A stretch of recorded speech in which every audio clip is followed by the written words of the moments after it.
Check sound, check sound. 1, 2, 3. Check, check.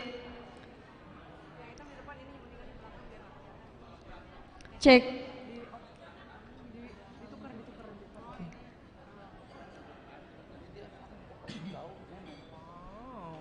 Check, check. 1, 2, 3. Check.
Iya bener gambarnya.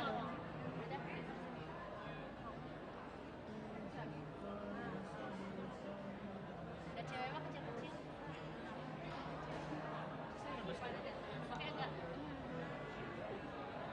Udah yuk berangkat.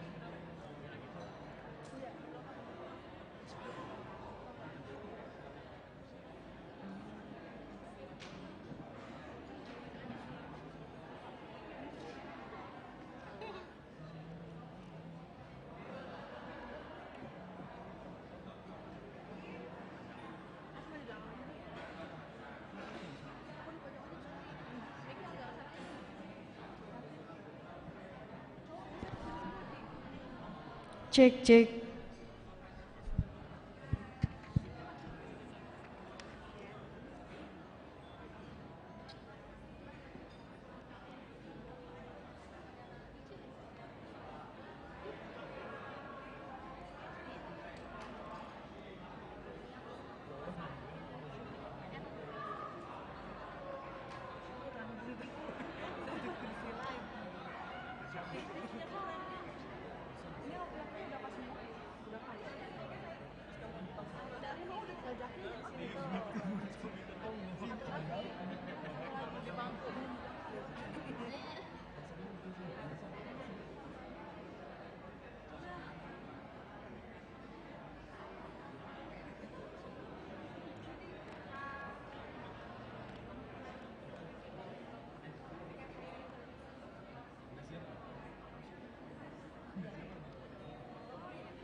Udah nggak apa-apa. It's okay, fine.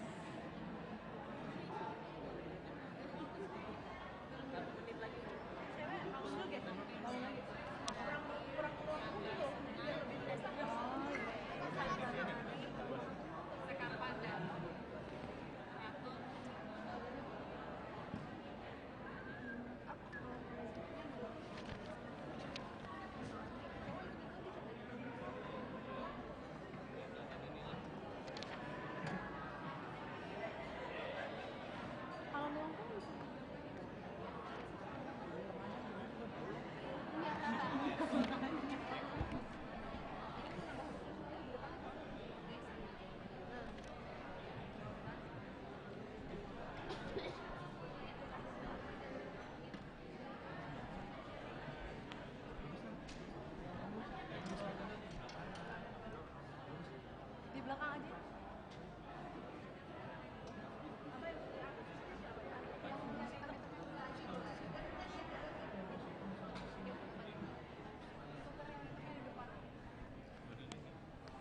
Tapi jelek cuy. Jangan.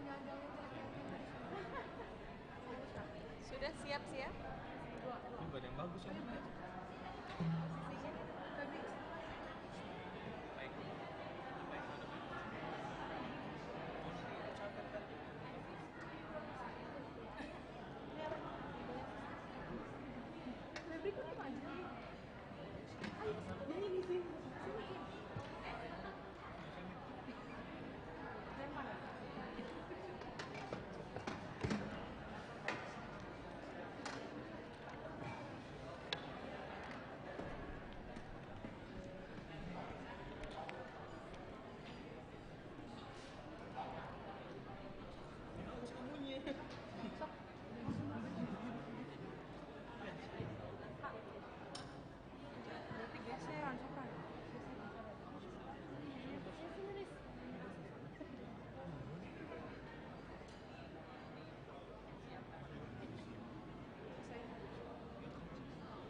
Well, good morning, Excellencies, distinguished guests, and ladies and gentlemen.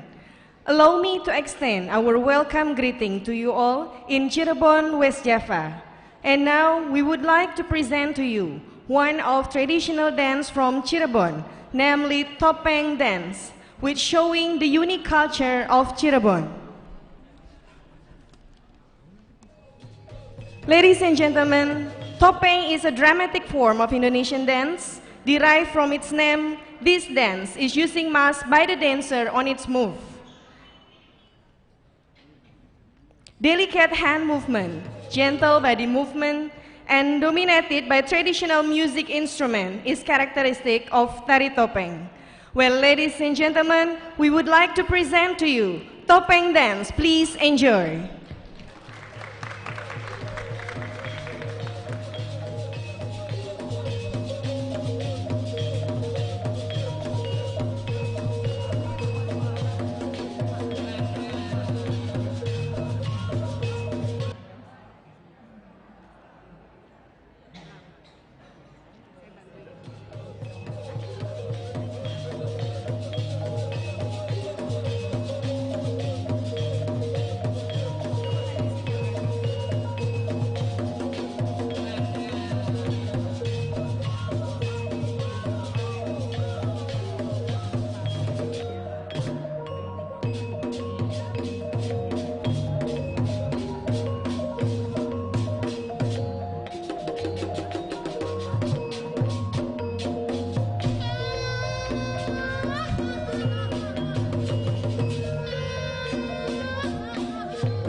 gentlemen, please give a big applause for Topeng Dance, which showing the unique culture of Cirebon.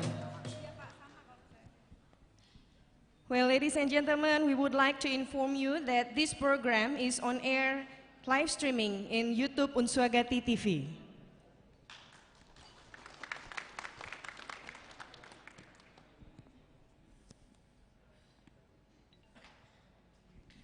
His Excellency, the Chairperson of Swadaya Gunung Jati Foundation, Lieutenant General Haji Kuntara. His Excellency, the Chief of Swadaya Gunung Jati Foundation, Mr. Haji Dadang Sukandar Kasidin. The Honorable Rector of Unswagati, Dr. Mukarto Siswoyo.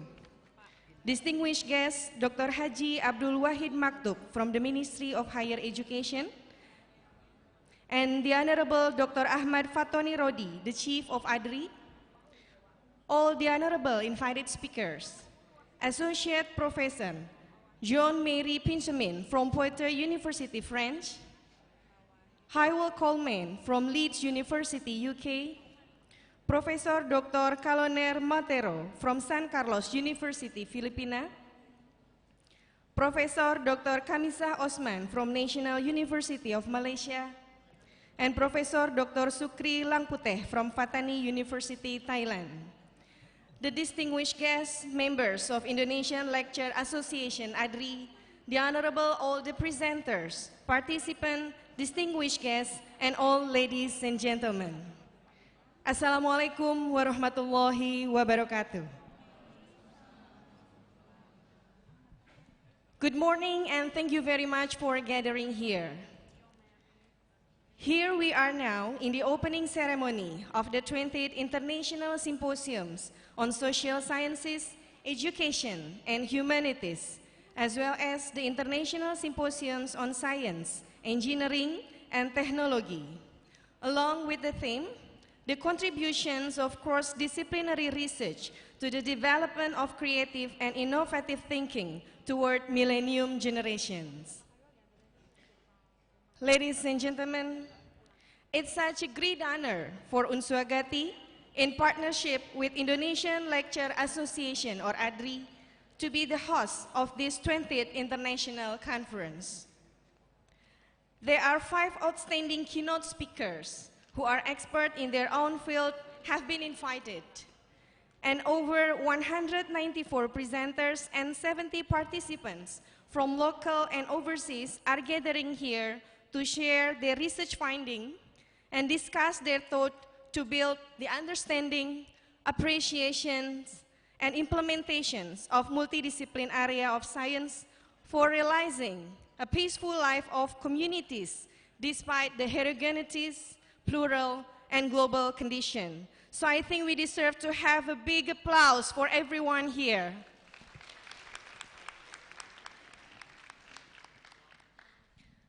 Excellencies, distinguished guests, ladies and gentlemen, first of all, praise be to Allah, the most glorious and the most merciful, so we can gather here in a healthy condition.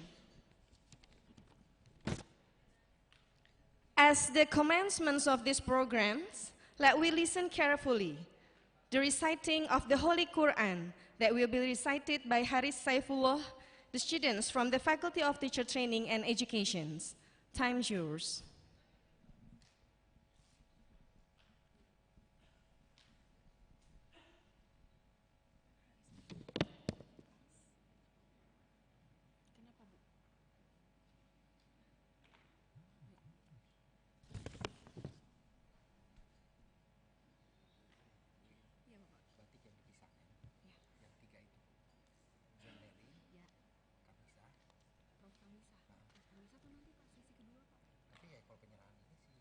Assalamualaikum warahmatullahi wabarakatuh.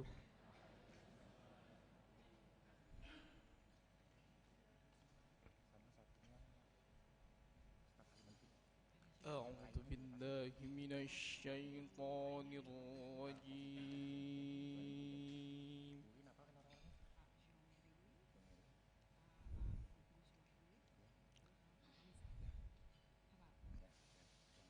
Bismillahirrahmanirrahim.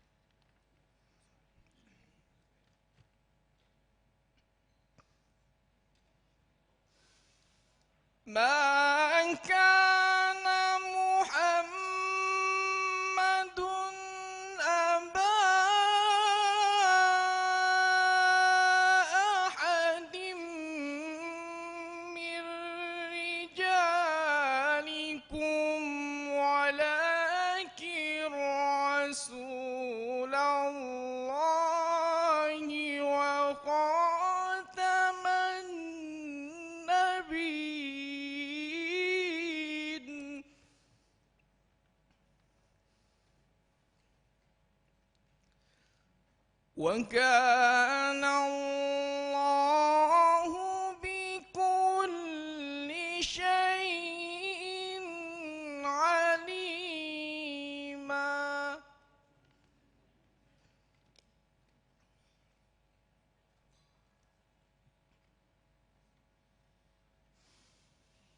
ما كان محمد أبا أحد من رجالكم ولكن رسول الله وخاتم النبيين.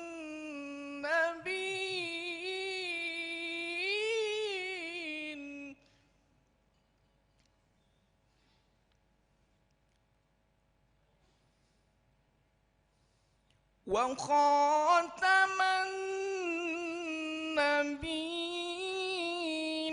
وكان الله بكل شيء عليما.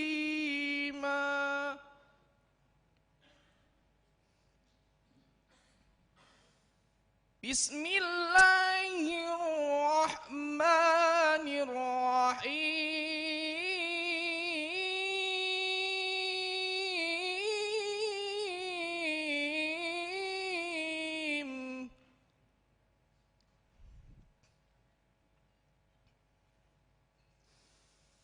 يا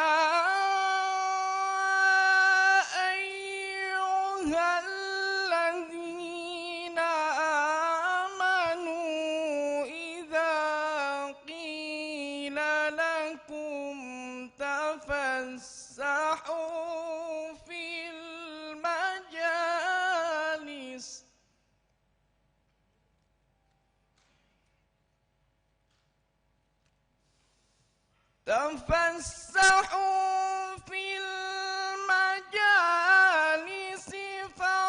فافسحوا يفسح الله لكم.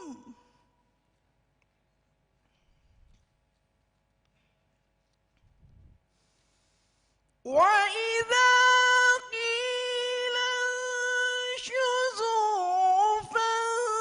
فانشزوا يرفع الله لكم والذين أوتوا العلم درجات.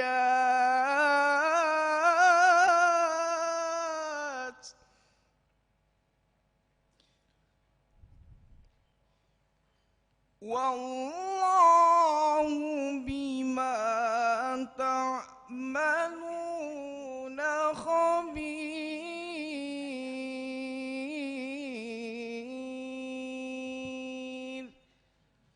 صدق الله العظيم. السلام عليكم ورحمة الله وبركاته.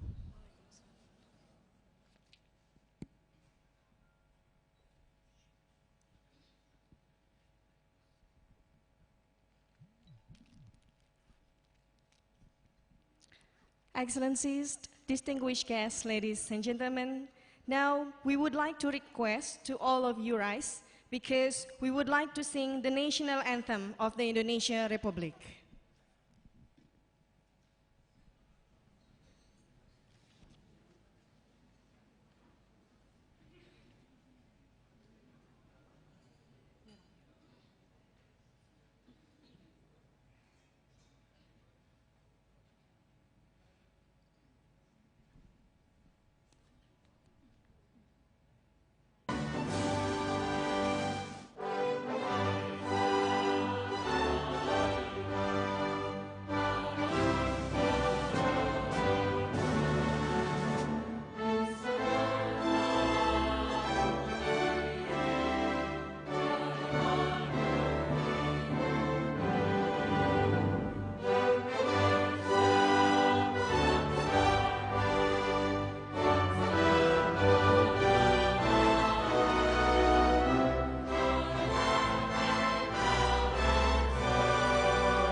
Thank you, and you may kindly be sitting.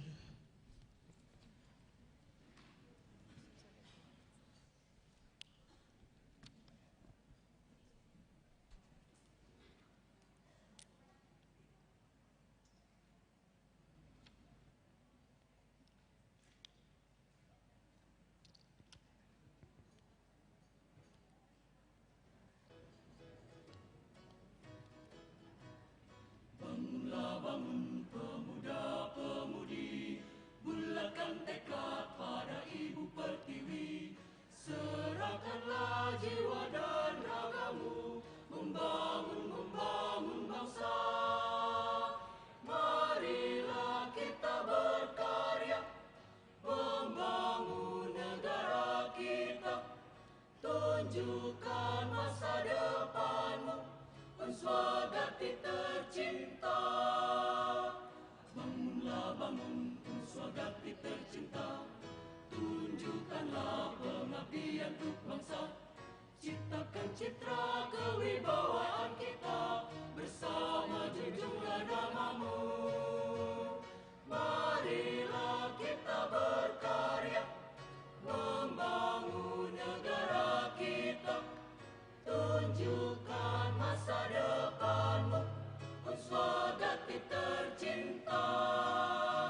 Unswagati tercinta. Ladies and gentlemen, please give applause for Mars Unswagati, devoted by the choir of Unswagati. Well, ladies and gentlemen, continuing to the next agenda, I would like to kindly invite the chairman of the committee, Professor Dr. Suherli Kusmana, to deliver the report of the program.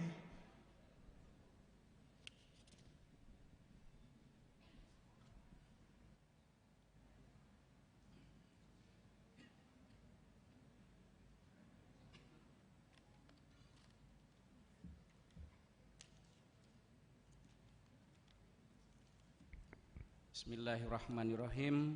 Assalamualaikum warahmatullahi wabarakatuh.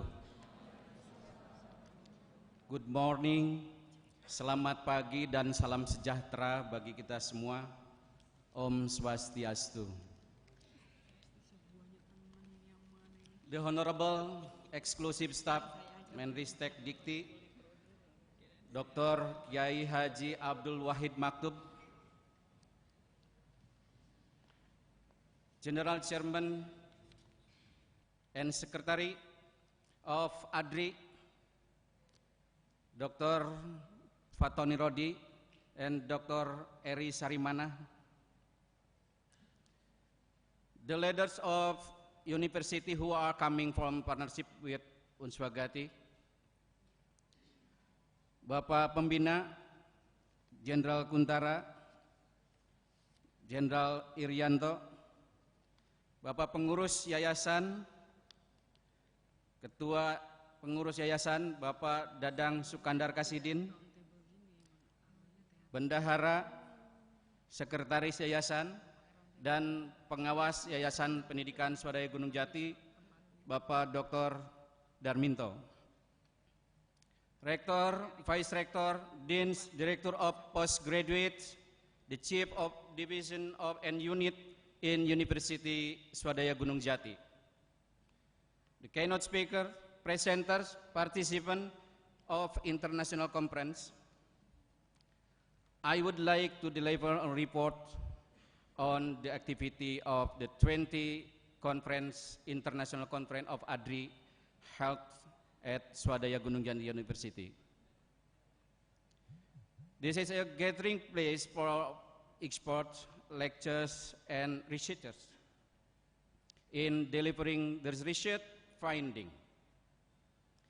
This activity is series of activities of ADRI members that are regularly carried out in university, both domestic and foreign. To integrate ADRI's agenda with the Unswagati program, the 20 ADRI conference is currently being held in the form of International Symposium of Social Science, Education, and Humanities, called ISEH. Particularly for Social Science group, and the form of International Symposium of Science, Engineering, and Technology can be called ISET for exact science group. All at this 20 International Conference of ADRI, we are implementing a procedural and systematic conference system with the aim that the proceeding can be published by reputable publisher. Alhamdulillah, at the 20 International Conference of ADRI, the Atlantic Press, indexed by Thomson Reuters, has been willing to publish the selected article from the International Symposium. And the IOP publisher will know as Scopus has been willing to publish articles selected from the ESET.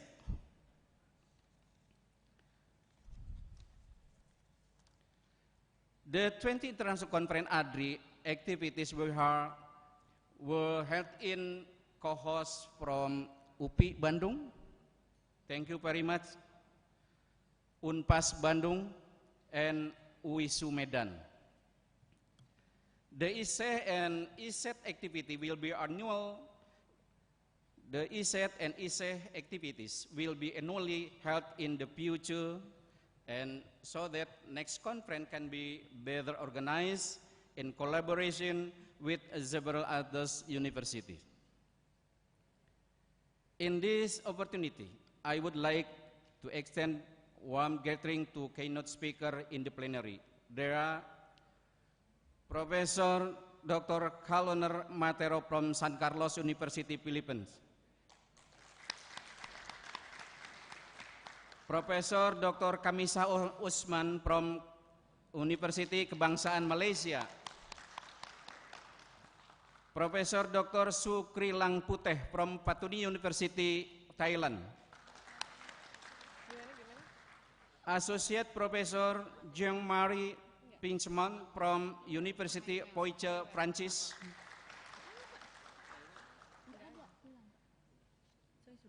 Another Mr.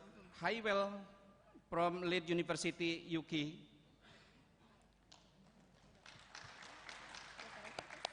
And special Dr. Ahmad Patoni Rodi, MPD, General Chair of ADRI.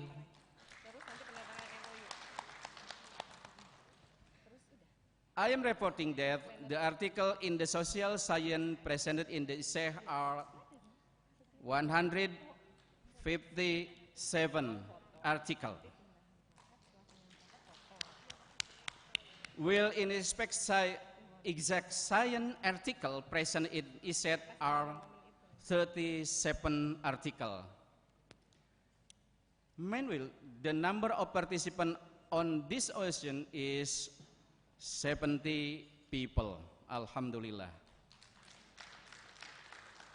All articles entered towards the web are the measure by similarity towards the Turnitin program.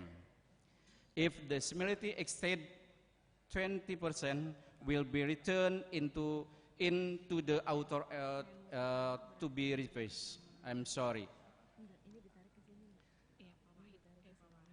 We need to inform you that after the ISEH and ISET activities presented, and not just we given to opportunity to revise their article based on review and suggestion from international board and reviewer team will 1 week after. The editing and publishing process is then carried out on the publisher side.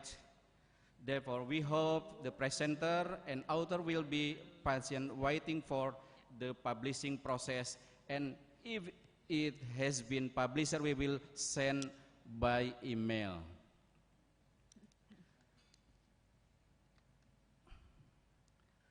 I will inform that we have guys from China, Yenglu, Lourong, Yangli, Wuzhan from China. And okay, stand up. Mono Kuniyoshi and Atsushi Yamanaka from Japan.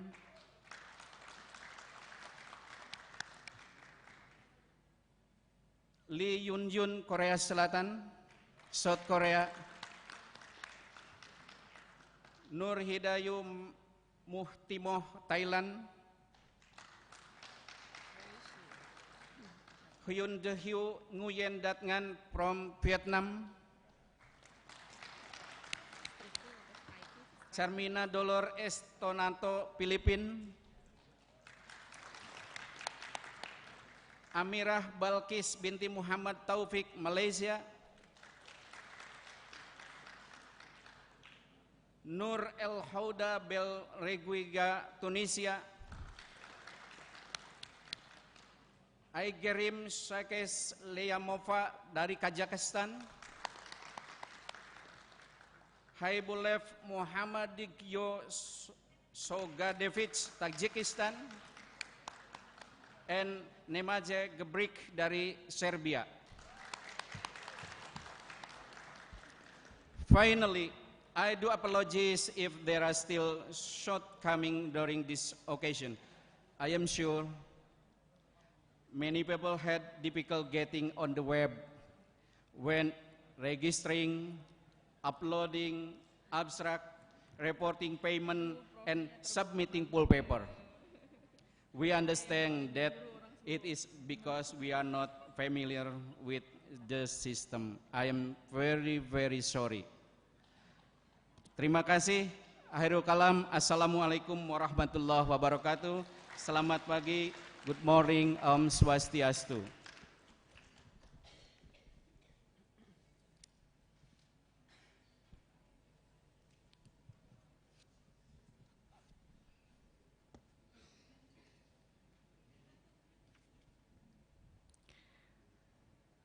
Well, ladies and gentlemen, now we would like to kindly request the Honorable Rector of Unswagati, Dr. Haji Mukarto Siswoyo, to give the opening remark and also to officially open the program by striking the gong.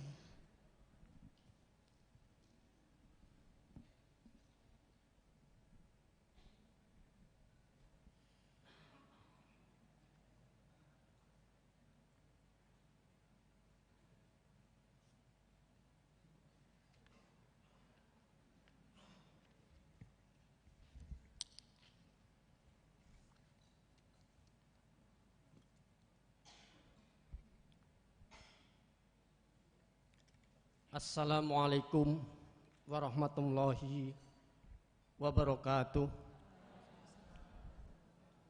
Good morning. Alhamdulillah. Alhamdulillah.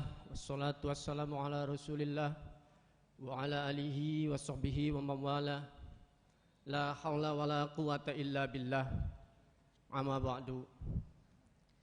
His Excellency, the staff member of the Ministry of Technology, Research and Higher Education, Dr. Kiai Haji Abdul Wahid Maktub Gus Wahid, His Excellency Dr. Ahmad Fattoni Rodi, President of ADRI. He said Ahmad Fattoni Rodi itu nama pendek, nama panjangnya Ahmad Fattoni Raditu billahi robba wa bil islami dina wa bil muhammadin nabiyya wa rasulah.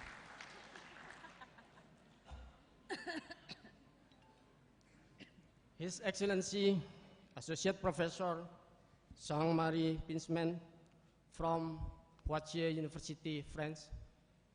His Excellency Mr. Hywel Coleman, OBA, MA from Leeds University, UK. His Excellency Professor Dr. Soloner A. Matero from San Carlos University, Philippines. Her Excellency Profesor Dr. Kamisah Osman from Kebangsaan University Malaysia, His Excellency Profesor Dr. Sukri Langputeh from Fatani University Thailand. Prof. Sukri ini lahir di Thailand tapi berdarah Jawa. Tapi Jawanya nggak jelas Jawa di mana. Gitu.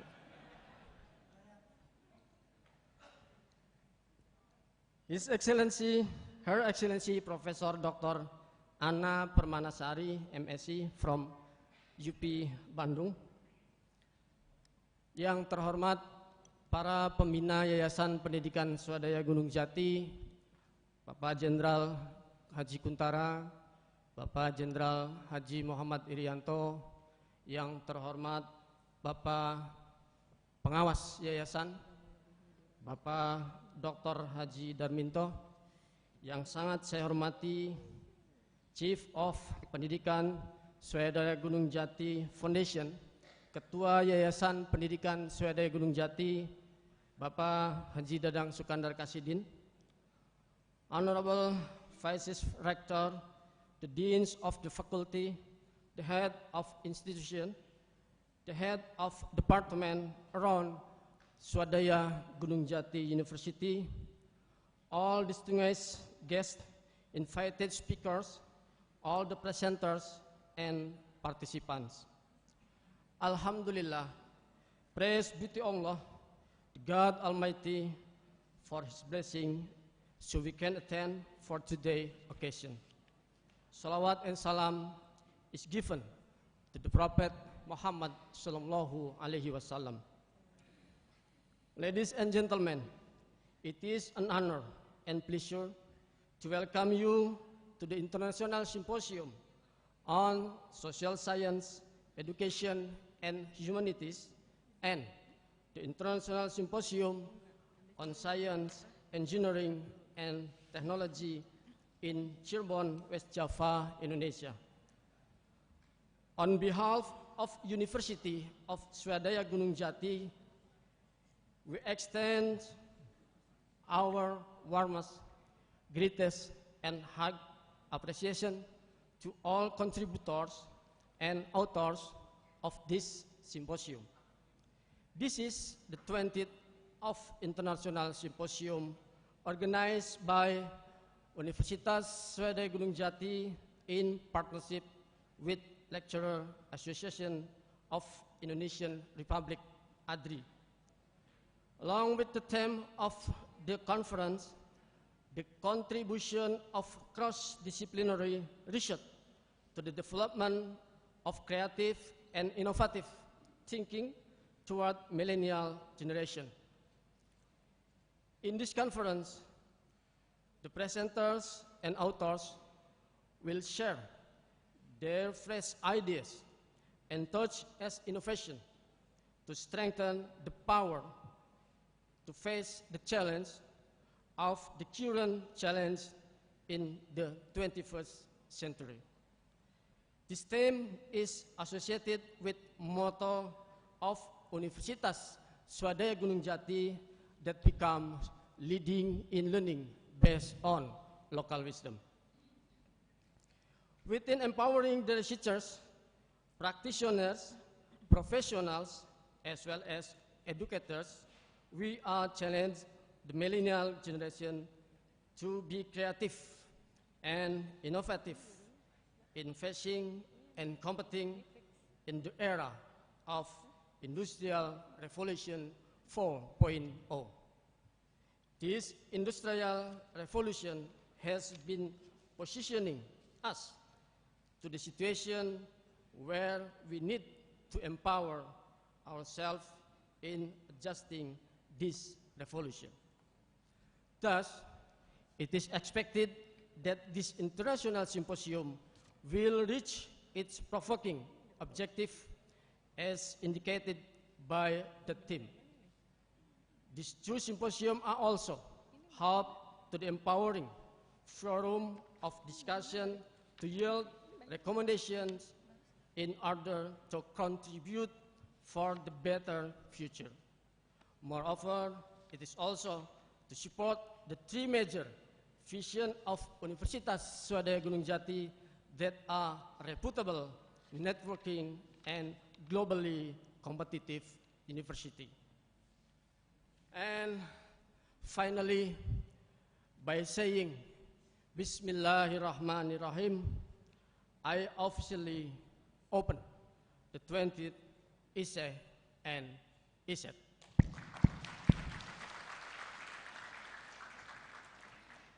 We would like to extend our greatest gratitude and highest appreciation to all the committee, all the organizing partnerships, all the sponsors, and all contributors. For all the participants, we do hope all of you enjoy this fruitful conference. Thank you. Wassalamualaikum warahmatullahi wabarakatuh. Well, Pak Rektor, we would like to remind you stay on stage because the program will be opened by the gong strikings. And to accompany the Rector, I would like to kindly invite to the stage His Excellency, the Chief of Swadaya Gunung Jati Foundations, Mr. Dadang Sukandar, the Chief of the Committee, Professor Dr. Suherli, the Chairman of ADRI, Dr. Ahmad Fatoni, and the delegations from UNPAS, UPI, and UIC as the co-hosts of these programs.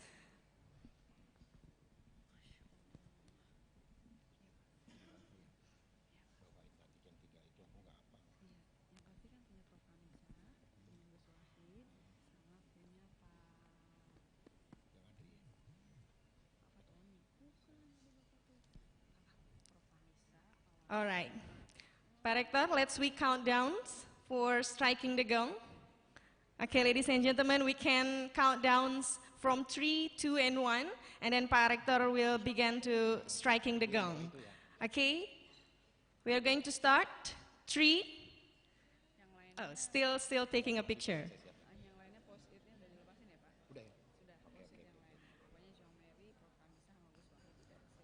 All right, Pak Rektor, we are ready to count downs from 3, 2, and 1. Yeah, okay, ladies and gentlemen, let's we count down together. 3, 2, 1. Okay, thank you.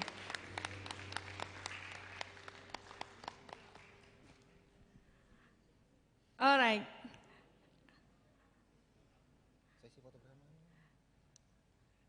And then please remain on stage. There will be sessions of taking a picture.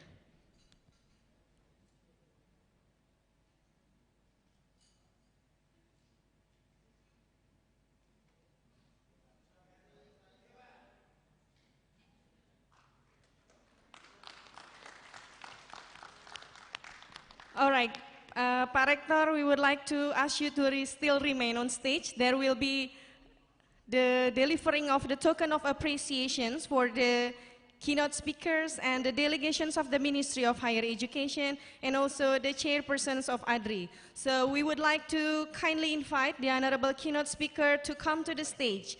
The first is Excellency Associate Professor Jean-Marie Pincermin from Poitiers University, France. Please come forward.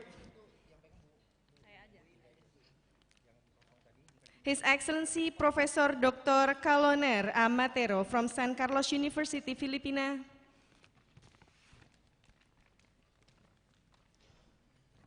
Excellency Professor Dr. Kamisah Osman from National University, Malaysia. His Excellency Professor Dr. Sukri Langputeh from Fatani University, Thailand.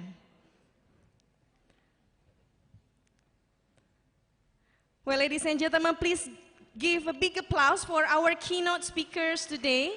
And for giving the token of appreciations, I would like to kindly invite also the delegations of the Ministry of Higher Education, Dr. Abdul Wahid, and the chairpersons of ADRI, Dr. Ahmad Fatoni Rodli, to come on stage.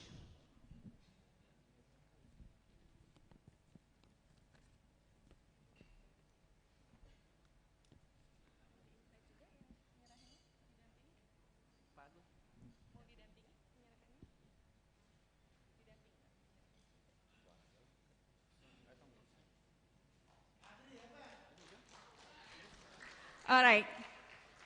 Well, ladies and gentlemen, there will be the deliverings of token appreciations from Unswagati to our keynote speakers today, and also for the delegations of the Ministry of Higher Education, Dr. Abdul Wahid, and also the chairpersons of ADRI as the partnerships of this program.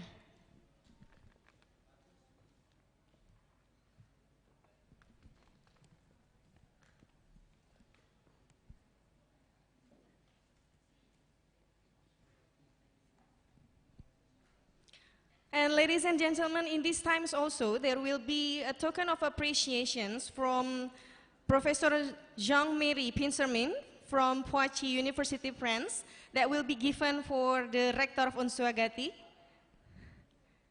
as the appreciations for the good relationships among the Poitiers University of France and Unswagati University.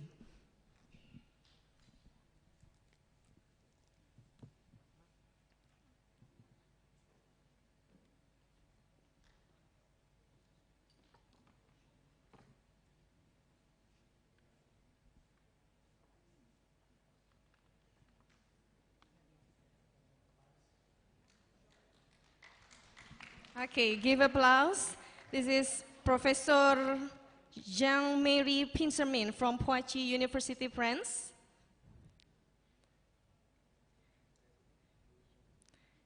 In these times also, Professor Jean-Marie Pincermin from Poitiers would like to give the token of appreciations for Rector Unswagati as a symbol of a good relationship between Poitiers University and Unswagati.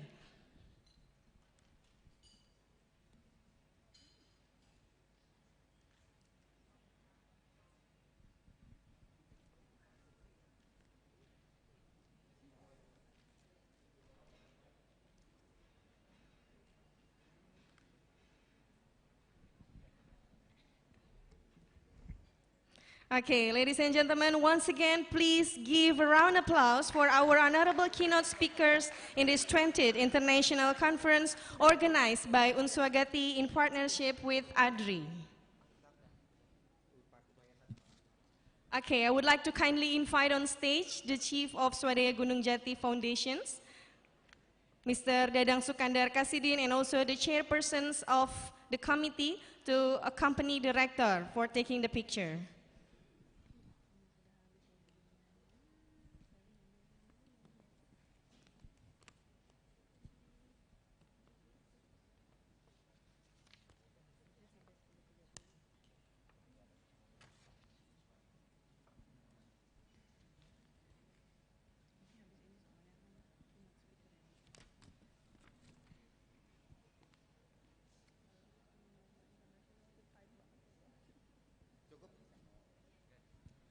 Okay, give applause once again, ladies and gentlemen. And we have seen together that the International Conference, the 20th International Conference, has been opened, officially opened by Rector of Unswagati.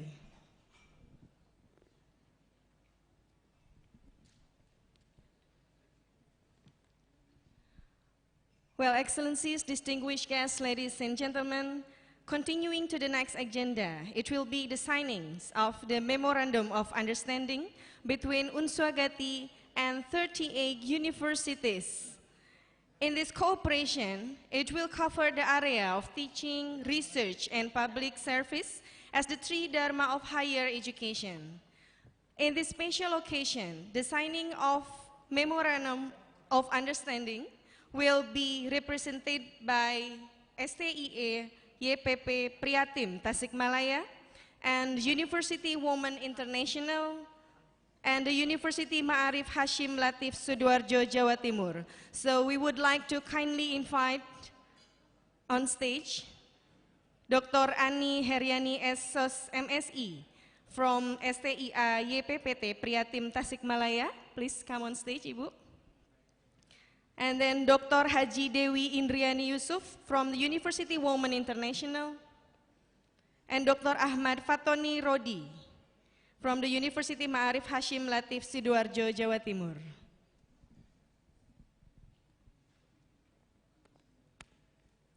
And I would like to kindly invite on stage once again Rector of Unswagati, Dr. Haji Mukarto Siswoyo.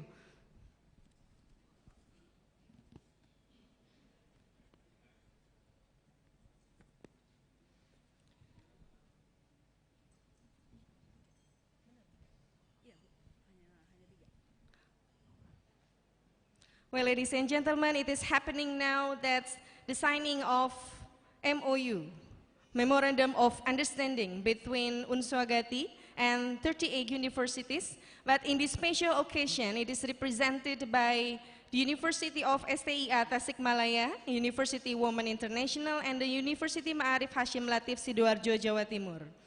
And we inform you that this cooperation will be cover the area of teaching, research, and public service as the three dharma of higher education.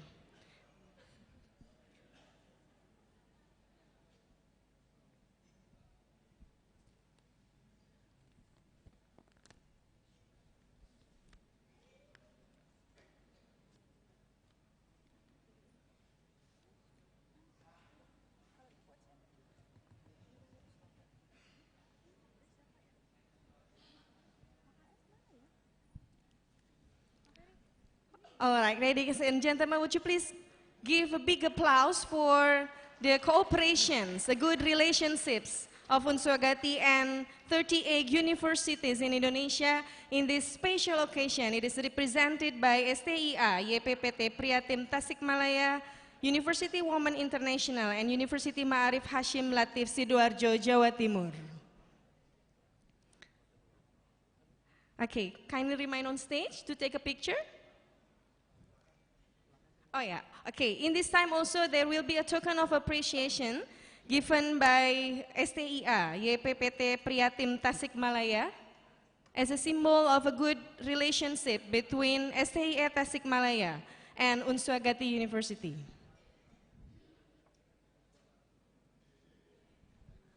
Setelah ini ada pemberian kenangan baju ADRI untuk keynote speaker. Untuk para keynote speaker yang akan diberikan oleh Ketua Umum ADRI.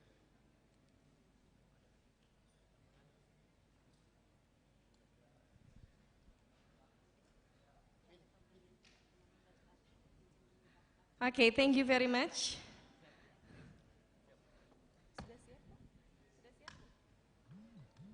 Well, ladies and gentlemen, as we know that this program is supported by ADRI, so in this time there will be a symbolics of dress of ADRI that will be given by the chairpersons of ADRI, Dr. Ahmad Fatoni Rodi, to 5 honorable keynote speakers of these programs. So I would like to kindly invite Dr. Ahmad Fatoni Rodi as the chairpersons of ADRI to come on stage. And I would like to kindly invite once again the keynote speakers today, His Excellency Associate Professor Jean-Marie Pinsemin from Poitiers University, French, to come on stage. His Excellency Professor Dr. Kaloner Amatero from San Carlos University, Filipina. Professor Dr. Kamisah Osman from National University of Malaysia, and His Excellency Professor Dr. Sukri Langputeh from Fatani University, Thailand.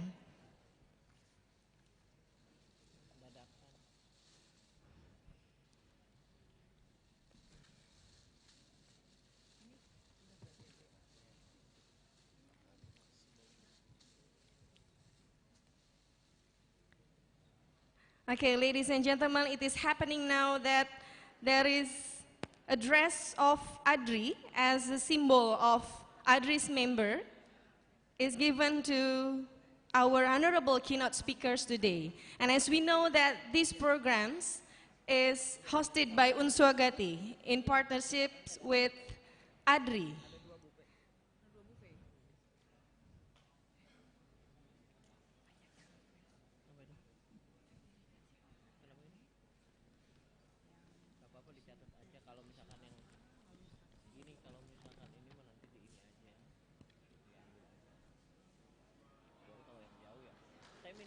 Okay, give applause please for the keynote speakers. Professor Jean-Marie, he tries to use the dress from ADRI.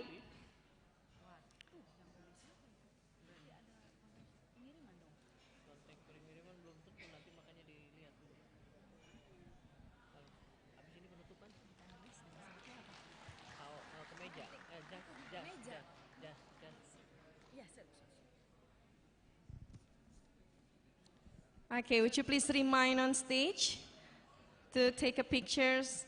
And we see here our honorable keynote speakers are using the shirt, formal shirt, dress code of ADRI.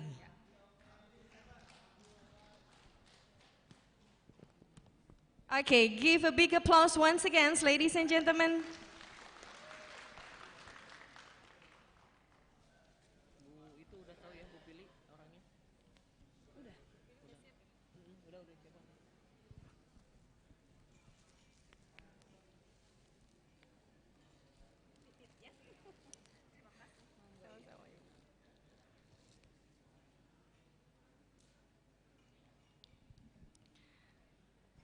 Excellencies, distinguished guests, ladies and gentlemen, that was the opening ceremony of the 20th International Conference organized by Unswagati in collaborations with ADRI, officially opened by the gong striking.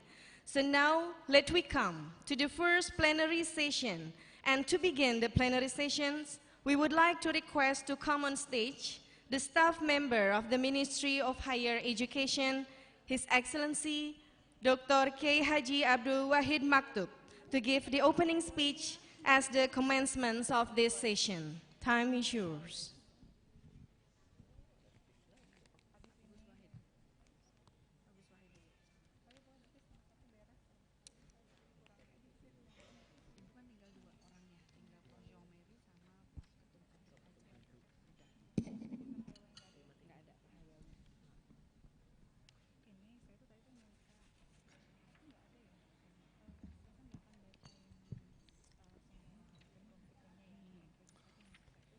Assalamualaikum warahmatullahi wabarakatuh. Good morning. Selamat pagi, salam sejahtera untuk kita semua. On behalf of the Ministry of Research, Technology and Higher Education, I would like to congratulate the committee and also the honorable speaker, keynote speaker, especially from neighboring countries, from faraway countries, from England, from France, and all participants. In this occasion, I would like to utilize some information about our higher education policy reform by my ministry. Nowadays, we are entering a new era, which is called era of disruptions, era of industrial revolutions, which is characterized by the advance of technology, which has far-reaching impact to all human life, including business and also higher educations. Now we have new challenge, and as we know together, the character of disruptive technology makes the previous system become obsolete, become irrelevant, become disconnects. So that's why we need to adapt, to adjust with the new environment. Otherwise, we'll be lagged behind. We'll disconnect with the world, real world. So that's why all of us coming here in effort to find better solution with the current complex challenges. You know that nowadays we are facing what people say is VUCA. V is volatile. Everything is changing very quickly. As described, for example, by Samsung, by a smartphone. We are now having Galaxy Note 9. So from time to time, it's changing. And it is very difficult to return to the previous because we need better, cheaper, and faster methods. If in the past, in the highway, we see the person, but now unmanned, wireless, classless, everything become online. Everything is become fast. And it is predicted in the 10 years ahead, there will be around 45 jobs will disappear. So that is a new challenge, and we need a new response. And it is very complex. So that's why we want to empower ourselves. It is impossible. We fight alone and lonely with single fighter. So we need to collaborate together as suggested by our religion. Alaikum bil jama'ah. You must have collaboration. Yadullah ma'al jama'ah. We will have the solution in the collaboration. So that's why we come here to unite our power, our synergy, our energy, our experience, our views. Because otherwise, impossible. We solve the problem facing the humanity. Now we are undergoing crisis of humanity. We lost of directions. So that's why we must intensify our unity, our synergy, that you all of us, our brothers and sisters, that uniting all over the world, even though regardless differences, heterogeneity and pluralisms.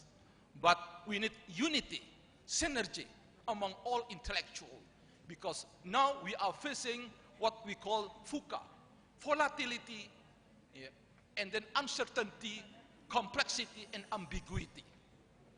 So that's why we need a new vision, better vision, the way how to approach, how the environment must be adapted.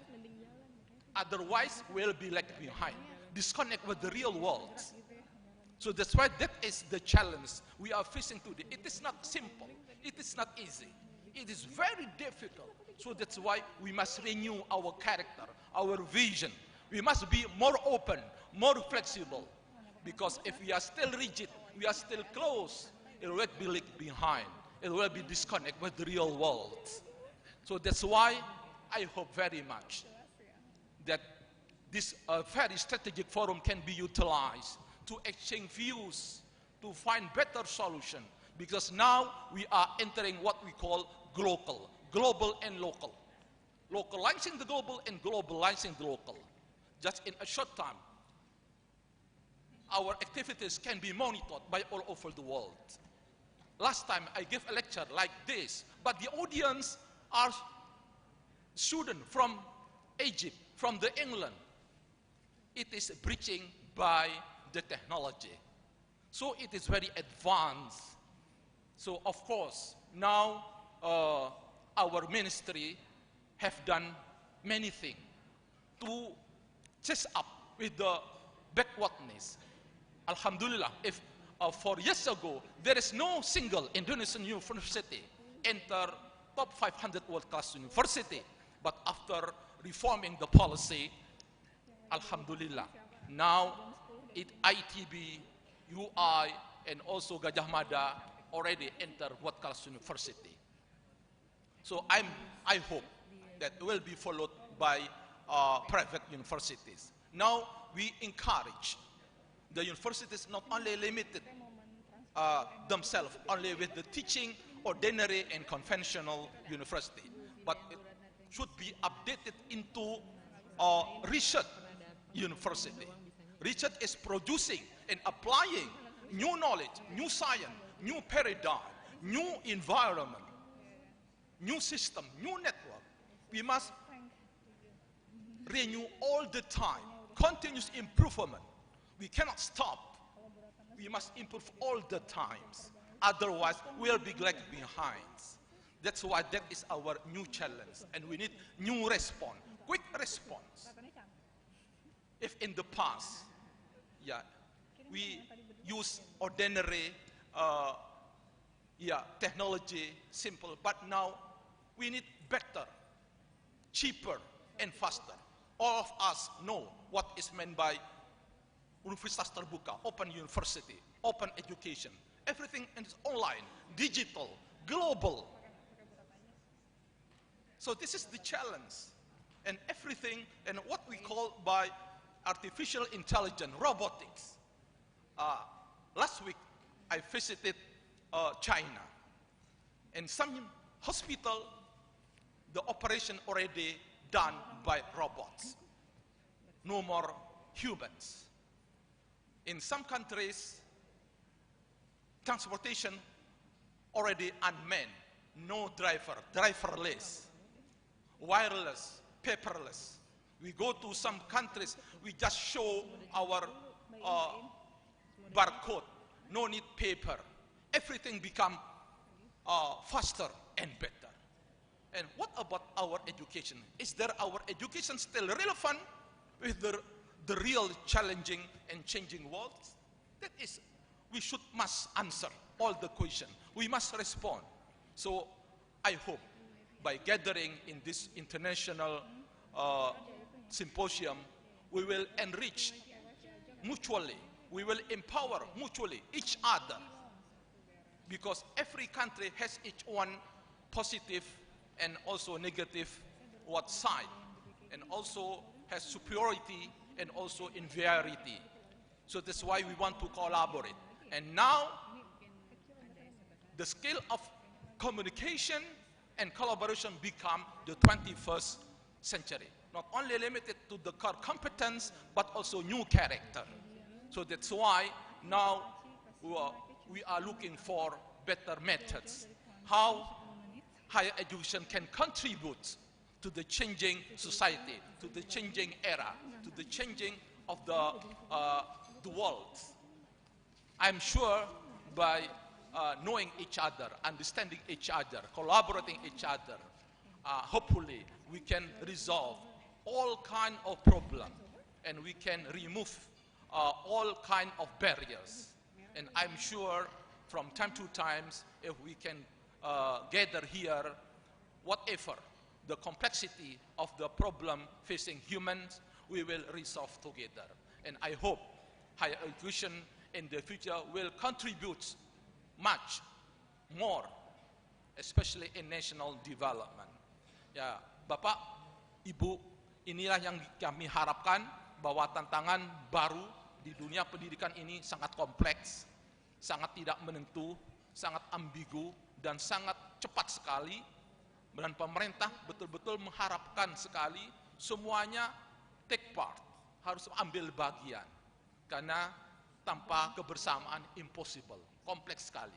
Kita memerlukan new vision, dan kita perlu new understanding, dan kita harus punya kejelasan dalam misalnya program studi, ya. Dan yang terakhir tentu kita harus tidak boleh lemot, yaitu harus agility, yaitu kecepatan dan ketangkasan. Nah, tanpa itu kita tidak bisa lagi bersaing.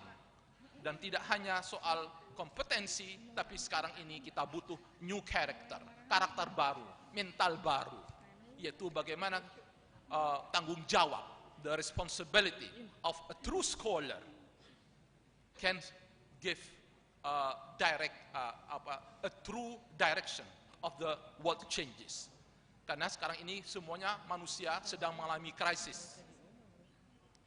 Nah, dan itulah yang kita harapkan dari pertemuan ini. Mudah-mudahan pendidikan tinggi di Indonesia akan maju, dan dengan kebersamaan ini mudah-mudahan Indonesia nanti dan terutama ASEAN juga bisa memberikan suatu solusi terhadap problem kemanusiaan, yaitu adalah problem di mana manusia itu sekarang ini ya problem perang, problem kelaparan, problem penyakit, problem pengangguran, problem ketimpangan, inequality, dan sebagainya. Dan saya yakin disinilah para scholar berusaha untuk memberikan a better solution, baik yang sifatnya teknologi maupun human.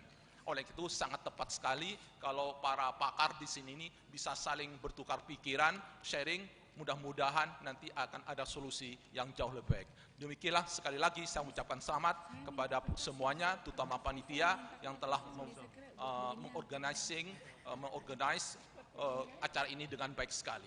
Atas nama Kementerian Riset, Teknologi dan Pendidikan Tinggi, saya mengucapkan selamat berkonferensi, mudah-mudahan membawa berkah dan masalah untuk semua. Wassalamualaikum warahmatullahi wabarakatuh. Thank you very much, Bapak Dr. Haji Abdul Wahid, as the delegations from the Ministry of Higher Education. Well, ladies and gentlemen, now to lead these first plenary sessions, I would like to kindly invite on stage Mrs. Jaufi Laili, SPD M.Hum, doctoral candidate from Pajajaran University as moderator. So ladies and gentlemen, please give applause for Mrs. Jaufi Laili.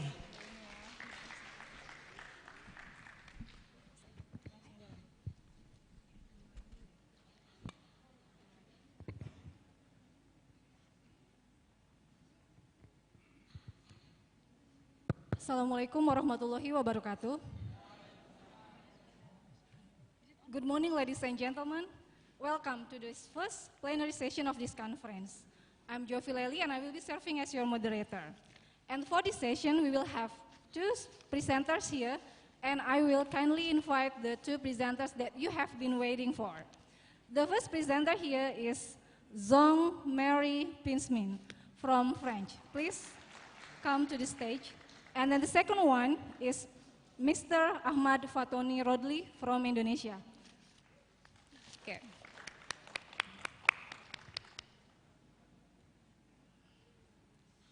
Ladies and gentlemen, please give big applause to the two presenters here. How are you today, sir? Fine? Okay, I'm good, thank you. Well, ladies and gentlemen, before we begin our presentation, I would like to again introduce our presenters here. The first is Mr. Zong Mary Pinsmin from French. He is the international advisor at Poitiers University. And then the second one is Mr. Ahmad Fatoni Rodli. Yeah. He is the chief of ADRI. In this session, we will have two parts. The first part is the presentation from each of the speakers. Each of them will present around 20 minutes to give the presentation to all of us. And then after that, we will move to the question and answer session for 30 minutes. Well, without any further ado, ladies and gentlemen, please welcome the first presenter, Zong Mary Pinsmin. Time is yours.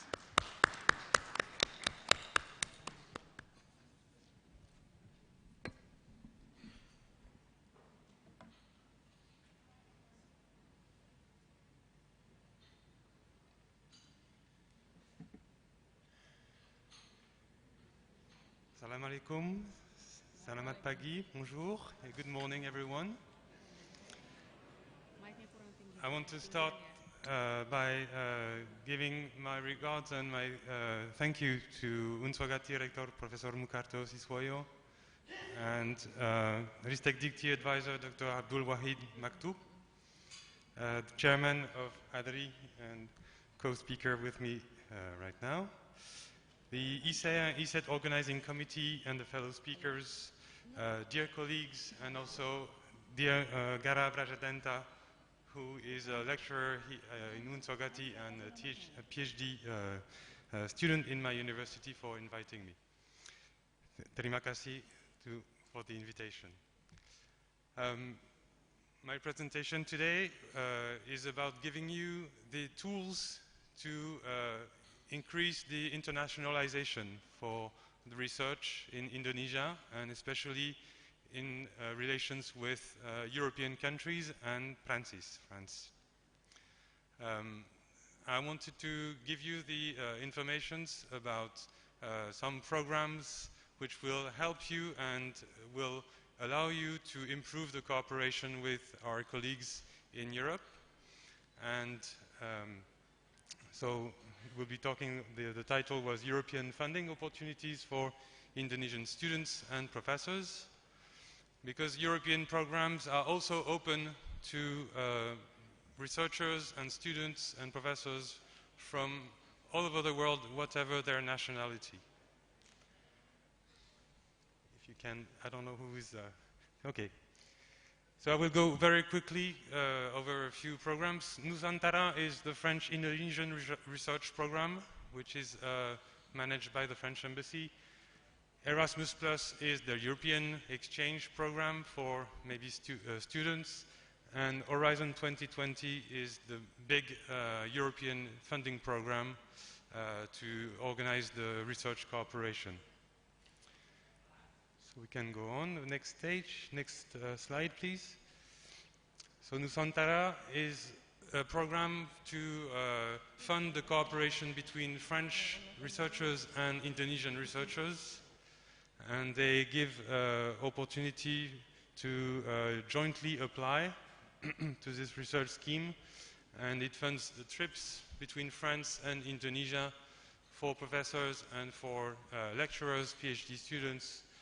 And if you want information, you can check the website. If we continue with Erasmus Plus, the Erasmus Joint Master Degrees are open to any students from S1, for example. If you are your students in S1, if they want to come and do a master program in Europe, they are eligible. So they can apply to get a scholarship for 2 years. That means in France and the other European countries. And Indonesian universities can also be partners with their European counterparts, for example, to offer internships at the end of the master program. And another program is International Credit Mobility, where we can organize trips between staff and students between Europe and Indonesia. Horizon 2020 is the biggest funding research program in the world, not only in Europe, but it's also open to researchers everywhere. And today I'm going to be talking about the Marie Curie program, which is in the first pillar, the excellence pillar. Because Marie Curie is open to all disciplines and all nationalities, and it's to train the PhD and also to train lecturers and professors. Next slide, please. And Marie Curie it hosts 4 different types of actions, and I will be talking about maybe the 3 first for your interest. The last one is only for European universities. Next one, please. This is a program for PhD training. So I know that the Indonesian government is very eager to offer opportunities for their lecturers to get their PhD, for example, in Europe. So this is a university. If you are a MA graduate, or if you are already a lecturer, you can look at the possibilities offered by the ITN.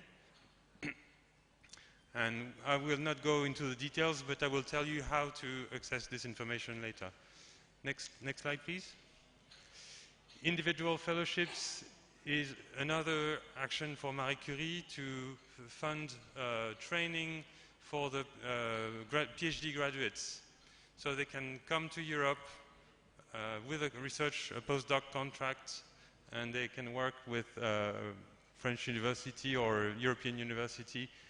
And also it gives the opportunity for Indonesian institutions to receive researchers for 1 or 2 years to increase the collaboration. Again, I will give you the information how to submit and how to receive the opportunities. Next slide. So this is maybe the most important web page that you need to know if you are interested in one of these opportunities. It's the Euraccess jobs web page. In this page you will find all the job offering by the European funded programs for research. So you can find all the job offers, and you can look whether you want to focus on one country or one discipline. So I invite you, if you are willing to go and continue your education and develop your skills with European partners, this is the website, the Euraccess website, where you will find many opportunities. And again, it is open for all nationalities, all disciplines, all age. So if you are interested, please go and check this website. It will offer you opportunities maybe. Next one, please. RISE is the third Marie Curie action that I wanted to present. It's a staff exchange program. So working on a research issue, we can organize exchange program between several European universities and several European or Indonesian universities and research center. So for example, you could have a network by LIPI and one university like Unswagati, for example, and a Dutch university, a French university, a German university. And this program helps funding the exchange of the Indonesian researchers and the European researchers for 4 years. So it's very interesting because if you get this, you have the money for 4 years and you can really develop your scientific project. So if you are interested in this, I invite you to contact your partners in Europe and maybe ask them about the possibility to apply jointly to this kind of program. It can be very interested to support your cooperations. Next slide, please.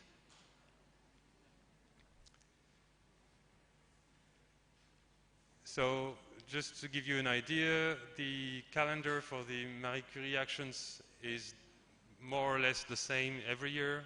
So there's one calendar for each of the action.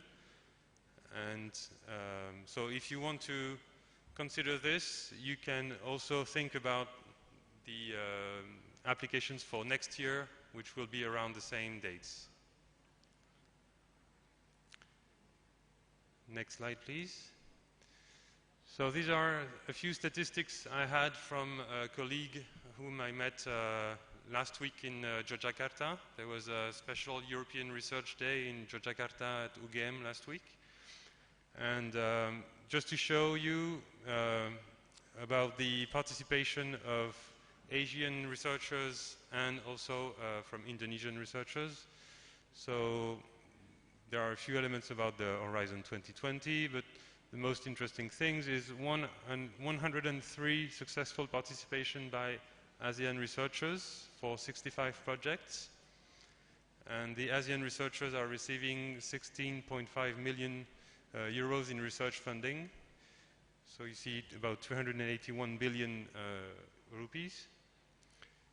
So to show you that really it is possible and it is open and some people are already benefiting from these programs, so you can also. And the next slide is on the specifically Indonesian participation to the program. And you can see also the data. So Indonesian researchers receiving 1.5 million euros, so about 27 billion rupees. And 40 Indonesian researchers are participating to the Marie Skłodowska-Curie Actions program. So once again, it's an invitation. As Professor Maktoub said, there are lots of challenges and lots of changing environments, and it raises lots of questions. And indeed, we need to cooperate and to exchange and to learn from each other. So you can bring a lot of knowledge and a lot of your perspective to the European researchers, and European researchers can also bring and help you with their own knowledge. And I believe it is the mix of all these perspectives and the mix of all this knowledge that will help us to cope with the challenges from the 21st century. Thank you very much for your attention. Terima kasih, and we look forward to the discussion. That's a very interesting presentation. Now we will come to the second one, to Mr. Ahmad Fatoni. Time is yours. Assalamualaikum warahmatullahi wabarakatuh. Alhamdulillahirabbil alamin. Wassalatu wassalamu ala asrofil anbiya wal mursalin Sayyidina Muhammadin wa ala alihi wa sahbihi ajma'in.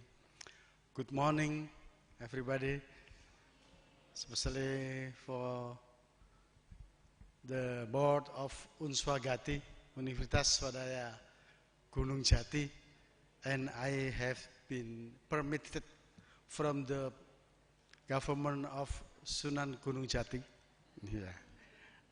Yesterday I went there, and then I pray in order our activity 2 days is to make a barakah for all participants.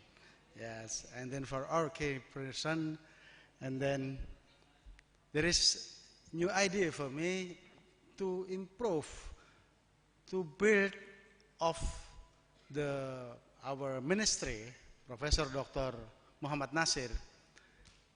He collect us in Jakarta and give me some job, look like how to every higher education campus have implementation of industrial technology 4.0. So in 5 years ago, I tried to make some component of a campus in artificial campus, and I have model. It's called ACHMAD. It's called Ahmad. Yeah, but ACH, A is artificial, C is campus, H is higher education, M is a model, A is activity of by digitalize. Yeah. As I call it Ahmad model. Yeah. This and I have one copyright this from the Ministry of Human and Law in Republic Indonesia. Ladies and gentlemen, especially for the participation, we have a plan with a building artificial university model based on national ranking parameter. There is our debate where you can make a building of a campus in artificial. What is the parameter and what is the component? Because the campus is very lot of parameter. So I take only the parameter of a ranking. In Indonesia is called perankingan perguruan tinggi di Indonesia. As you know, I have a best practice. I have my university in 2017. I have 1771 ranking. There is in the 17, 27, no, not 17, 2015. It is a rank 1771, 1771. And then for the 2016, I have a rank only 808 ranking. And then the in the 2017, my ranking is only 504 from 5,670 university around Indonesia. There is the increasing in that ranking because I implemented with digitalize. I have it's called with the Langitan. Langitan is called information system with the Langit cloud system. I don't like about the cloud because cloud is awan. You know, Adam air down because of awan cloud, yeah, cloud. So I make it not a cloud but langit, yeah, langit artificial network, yeah. And then Alhamdulillah in a 4 years, my system is similar with the pedidicty. And then 6 university involve us, and it is all of them is free. And then now I improving not only by not only internet information system, but all of the component, the ranking, yes. That is, I'll try to improving with the best practice. And you know, what is the parameter of the ranking? Hello? Hello? All of that, the digitalized, it is the term, as you know, and the 20.5.4 in United States, there is available of the national movement of digitalized run of a sector in United States. And now, at last year's, the Indonesian Republic government gave the ministry coordinated to become economic digitalized, and then the board and then the ministry to implement it is the Ministry of Higher Education. So we have all of the university have to improving and implemented the digitalize for our life in university. As you know, all of the aspect, there is for the business, for the like Prof. Kiai Wahid speech that all of the sector of our life, it is now based in a digitalized. So we have to make it. And then my wife, my student, my grandchild, although in our still in pregnant of our son or our doctor, they know about that. They know about the digitalized. So if we prepare the human resources, we have give them the digitalized too. What is our ranking parameters? There is from our government, the ranking parameter is only 5: human resources, institutional, student affairs, research and community service, and innovation. And with that ranking, that parameter, I have as you know, my university only 5 years ago is built, a new university. But although in new university, I have 404 ranking. Because what? Because I prepare the parameter digitalized with the human resources digitalized, all docent prepare with the digitalized, and learning by e-learning, and now we have a 45 docent with the e-learnings, and we have a four docent have a hibah, have a grant from ministry. One of them is now come here is Dr. Nuning Nurnadewi. I hope you can stand up. There is one. Yeah, this one is Nuning Nurnadewi. Have not only, alhamdulillah, 20 million from government to make e-learning with a blended learning. So, what is the conclusion of that? Based on that parameter, we can build artificial university to progress and facilitate access to education for all human. The definition of artificial university is that any systemic effort to change the model of physical activity become a truly digital or virtual event that allows stakeholders to interact and transact electronically. Thus, it is clear to artificial university will be superior when compared to the conventional ones. It can be felt that the library can be accessible at night, directly from home, assignments are collected to email, campus announcements are located without having to go to the campus, and so on. information technology, which is a backbone of the artificial university. And what is our action plan now? We have the action plan. Tonight, I'll declare to make a campus, artificial campus with the Ahmad model. You know Ahmad model? Artificial campus, higher education, model, activity based on digital. Yeah. There is a really from the Indonesia. Yeah. So I'll declare tonight.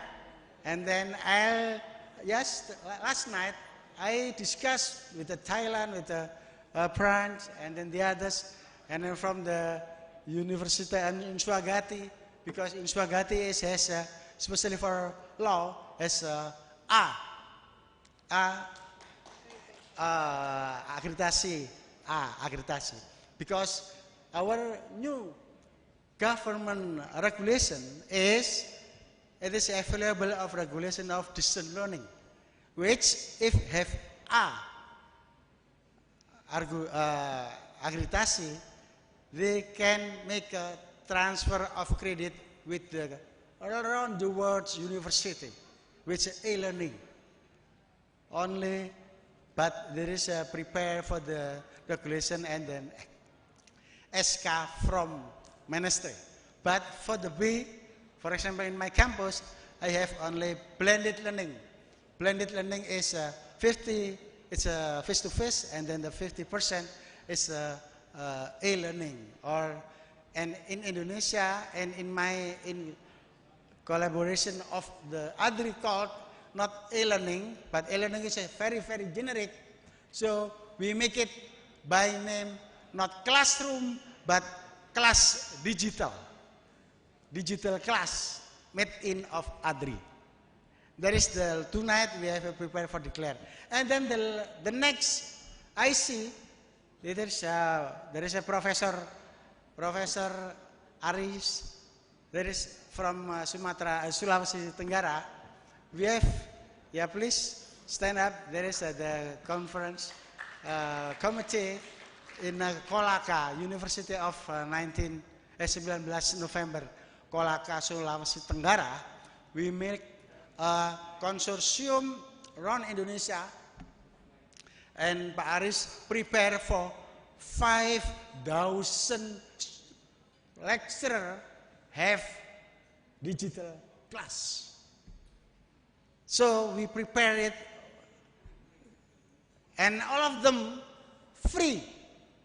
So I do all of the participants, if you have a subject matter, if you have mata kuliah, you have a pengampu mata kuliah, please, you can you alone or with your partner, you can submit not article, but all of your tatap muka pertama sampai yang 16, you can submit, become the class digital of yourself.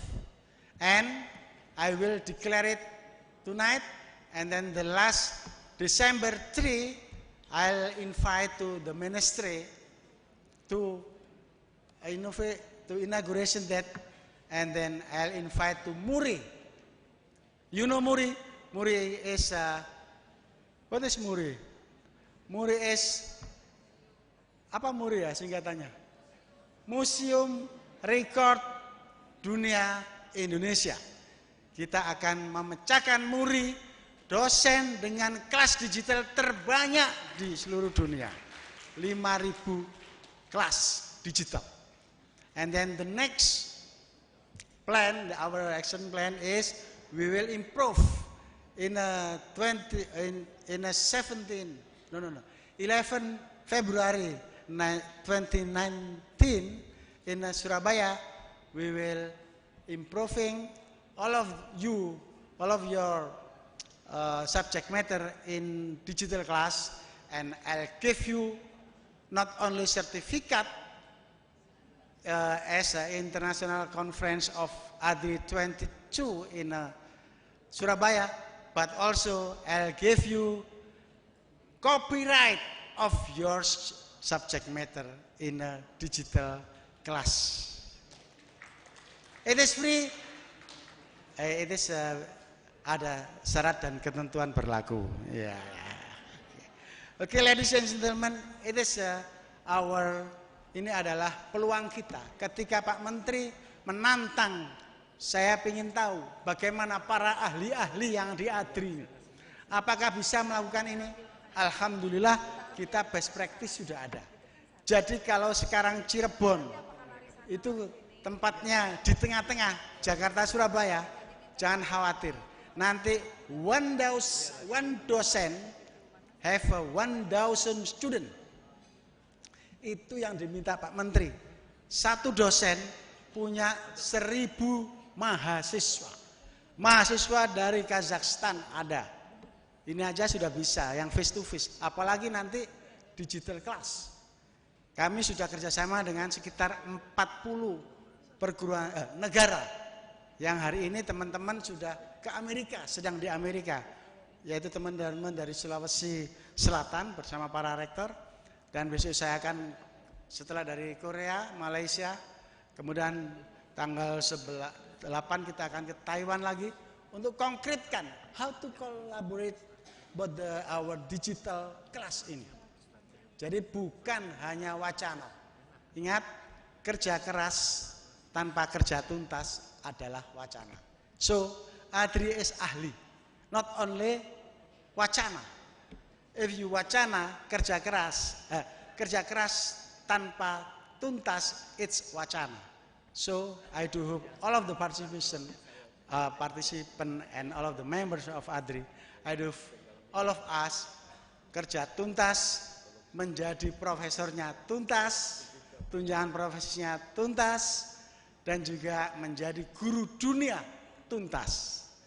Terima kasih atas perhatiannya. Wassalamualaikum warahmatullahi wabarakatuh.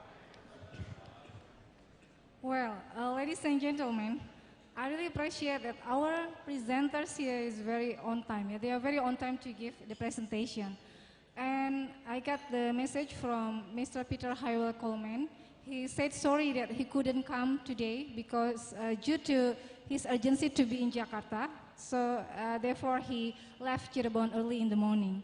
But I hope it will not decrease your patience to ask a lot of questions to our two presenters here that will be provided by us here to all of you. For the next session here is question and answer session. We have 30 minutes for you, and I will divide it into two sessions here. The first 15 minutes, I will invite two participants to ask questions to each of the presenter here. Please raise your hand and mention your name and institution, okay? Over here one, and then please another one. Who else? One more participant, please.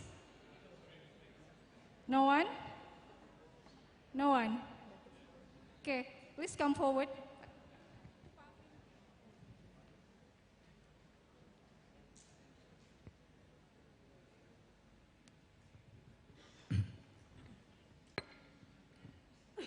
Assalamualaikum warahmatullahi wabarakatuh. Thank you very much. My name is Suhendra Yusuf from Universitas Islam Nusantara, Bandung. Fatoni. My question is for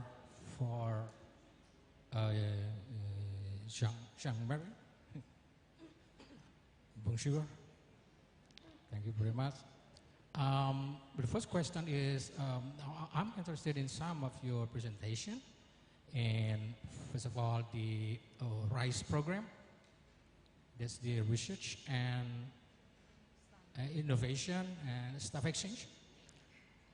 First of all, is what is the language? Is this English or French? Because French is a little bit difficult, you know.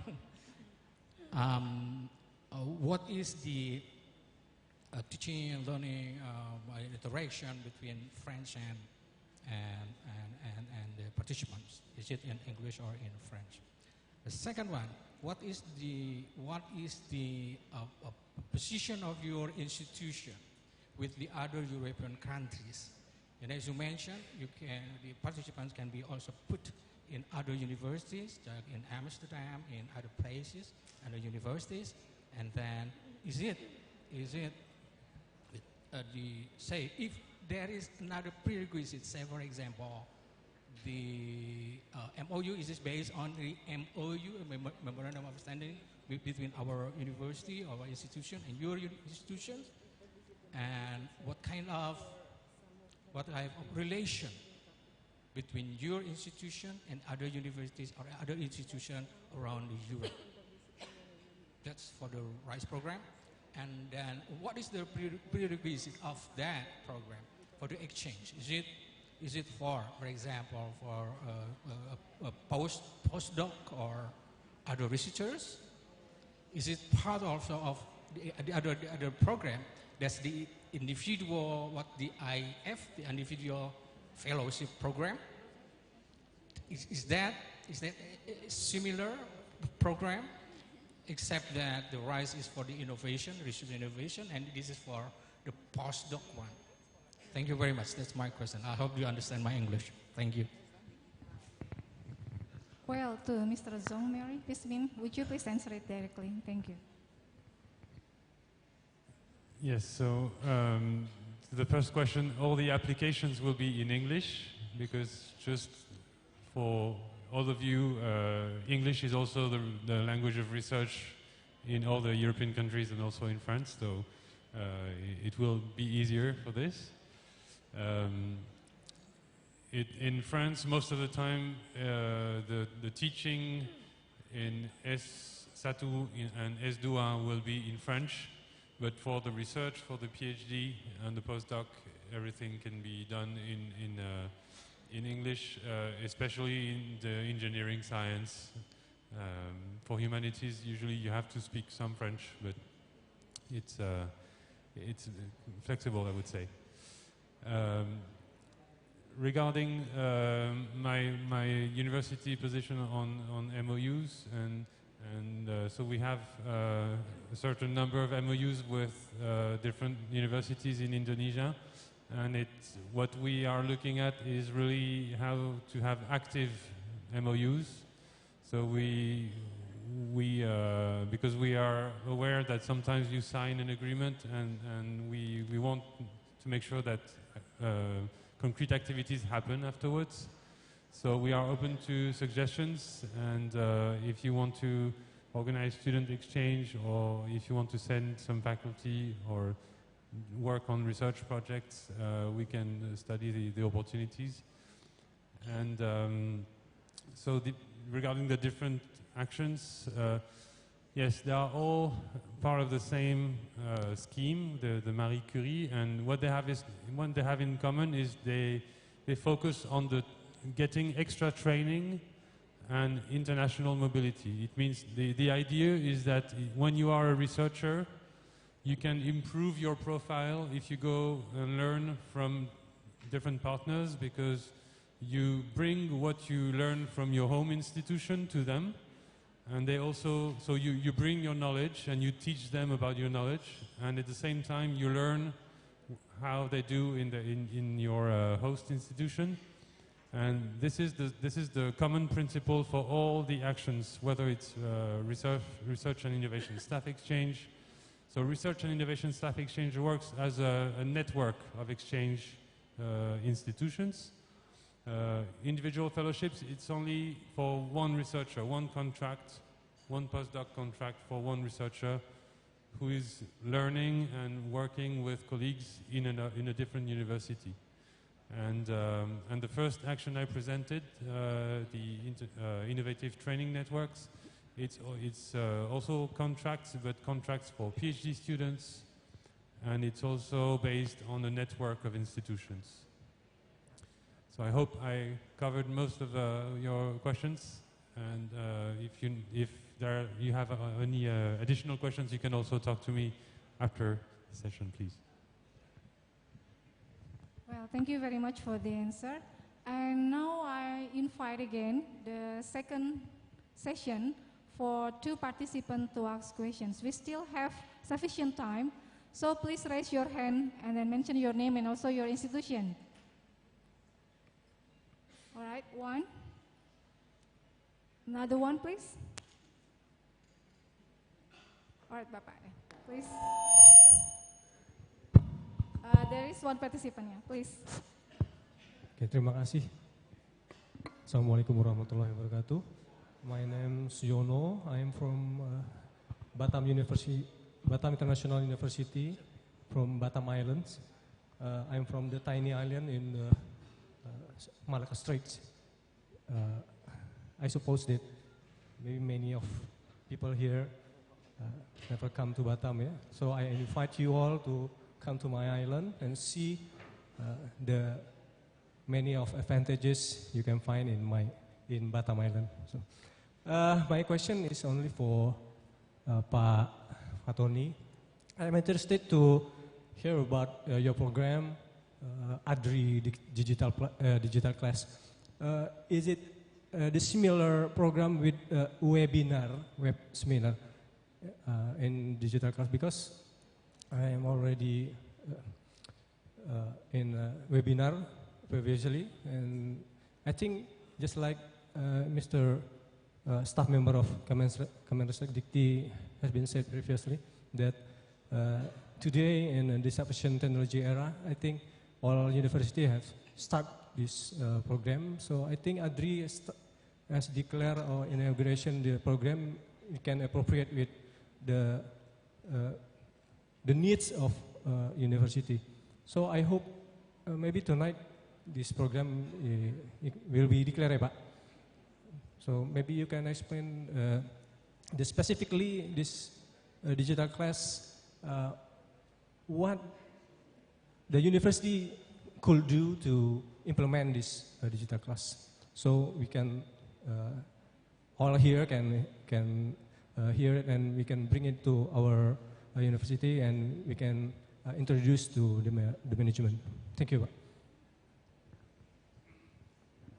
Well, to Mr. Ahmad Fatoni, you may directly answer it. Okay, thank you, Pak Suyono from Batam. She is a member and board of the ADRI Batam, ADRI Kepulauan Riau, and I inaugurated in January. Yeah. After that, we go to the Singapore and etc. Yeah. Ladies and gentlemen, we have a three model, three hosting in our distance learning, and then the terminology is called hybrid learning, blended learning, and then cyber campus, etc., etc. A lot of terminology of that. So we make a special for the ADRI. It's called digital class. Why? Because the last generation is a digital, not frequency, not the analog, but the digital. And then all of the university, Open University is in a 5 generation. Generation 5, it is for the e-learning. So we can involve it, but not all of university prepare it. Not all university available of that. Like you, it's available. And then a lot of ours is available too. But it's only still local for the self-student. For student self, but not the other student. And the ministry want to, the digital class is for the other student, for the other university, not only our university. So we have a 3 model. The first model is prepare with the SPADA. Our ministry available of SPADA. SPADA is a system pembelajaran daring Indonesia. We can open it in spada.menstekdikti.go.id. There is a facility from the ministry, but now it is only some private university, a big one, yeah, and then the teachers certification. There is available over there. It's called pendidikan profesi PPG by e-learning, by hybrid learning.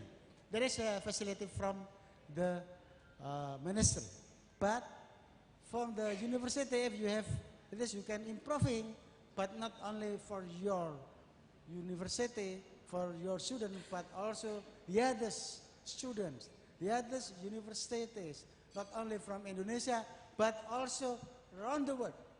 Yeah, I come to the Korea and then few years ago to the Thailand, etc.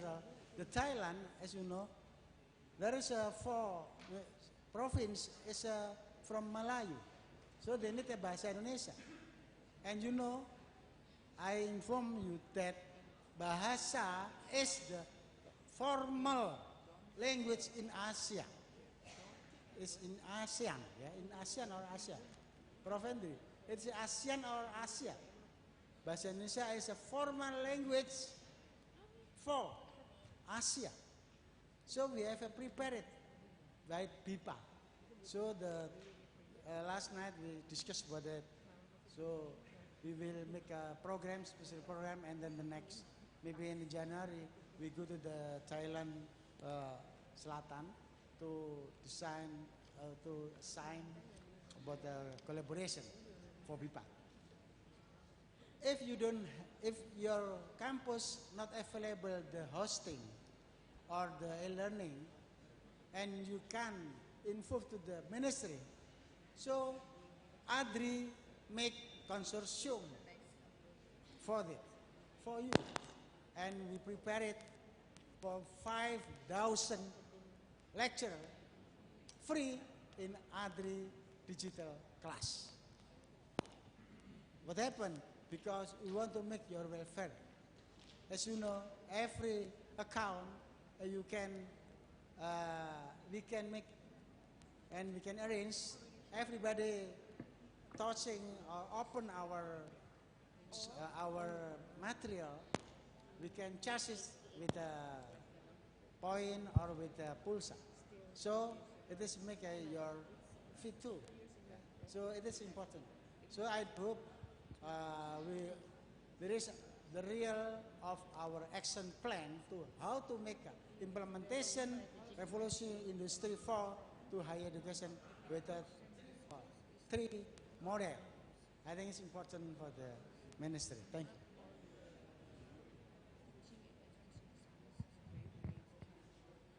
Thank you very much for the two presenters here. I hope you could use the opportunity to ask a lot of questions later after this seminar. Maybe you are afraid or maybe you are shy to ask the questions, but I hope after this session you may contact our speakers here, not on the stage here, but also you can also contact them through the email. Yeah. Well, I'm afraid this is the end of our presentation today, and I hope this presentation could be beneficial for everyone. And once more, ladies and gentlemen, please close this presentation by giving a big round of applause for our presenters today. I said thank you very much for Mr. Fatoni and also Mr. Pinsmin. Thank you very much for your coming here, and I hope you could enjoy your stay here in Indonesia, especially in Cirebon. Thank you very much. Wassalamualaikum warahmatullahi wabarakatuh.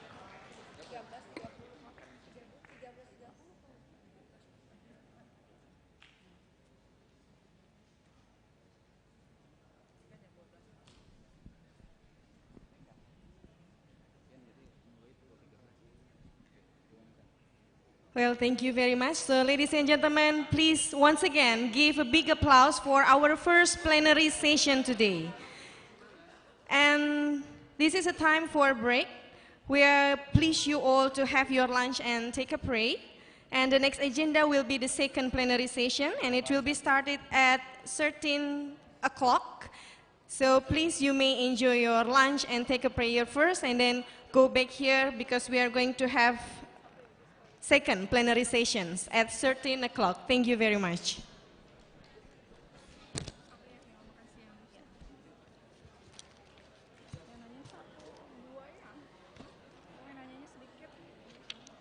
M. Hum, as the moderator, the doctoral candidate from the Pajajaran University to lead this second plenary session.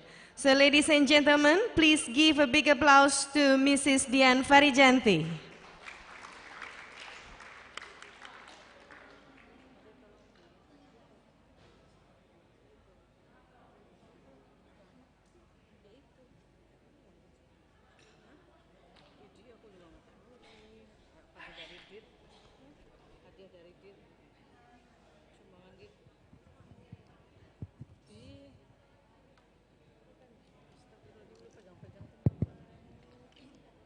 Assalamualaikum warahmatullahi wabarakatuh.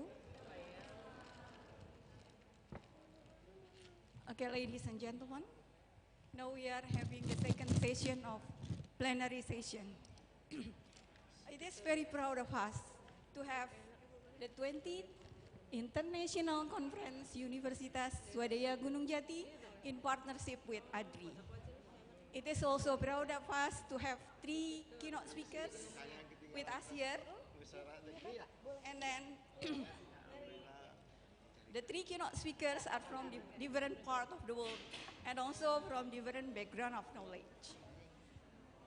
Okay, ladies and gentlemen, we are going to invite the 3 keynote speakers one by one. The first speaker is Professor Dr. Chaloner Amatero from University of San Carlos, Philippines. Welcome to the stage. And the second is Professor Dr. Kamisa Osman from University Kebangsaan Malaysia. Please welcome to the stage. And our last keynote speaker is Professor Dr. Sukrelang Puteh from University of Thailand University, Fatani University in Thailand.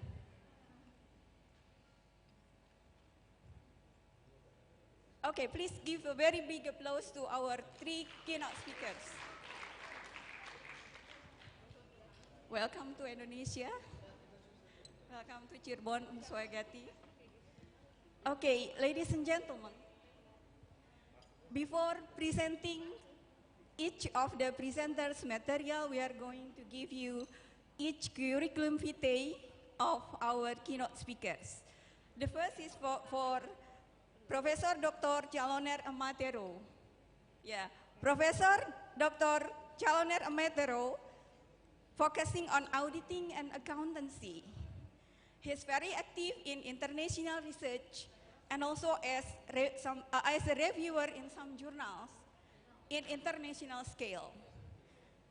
He also involves with community like NGO. Please give a very big applause to Professor Dr. Chaloner Amatero from San Carlos University, Philippines. Then the second will be for Professor Dr. Kamisa Osman. Professor Dr. Kamisa Osman is from Kebangsaan University of Malaysia. Her recent position is as Deputy Director of National University of Malaysia in Research Management Knowledge Center. The background knowledge of Professor Dr. Kamisa Osman is from science education, and she achieves science education from University of Manchester in UK for both Master in Science Education and PhD in Science Education. And our last keynote speaker is Professor Dr.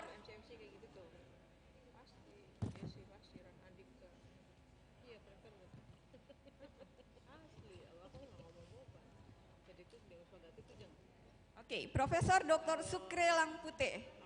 Professor Dr. Sukrelang Puteh is beside me. He is from Thailand, from Fatani University, Thailand. Professor Dr. Sukrelang Puteh is as Deputy Rector for International Relations and Alumni.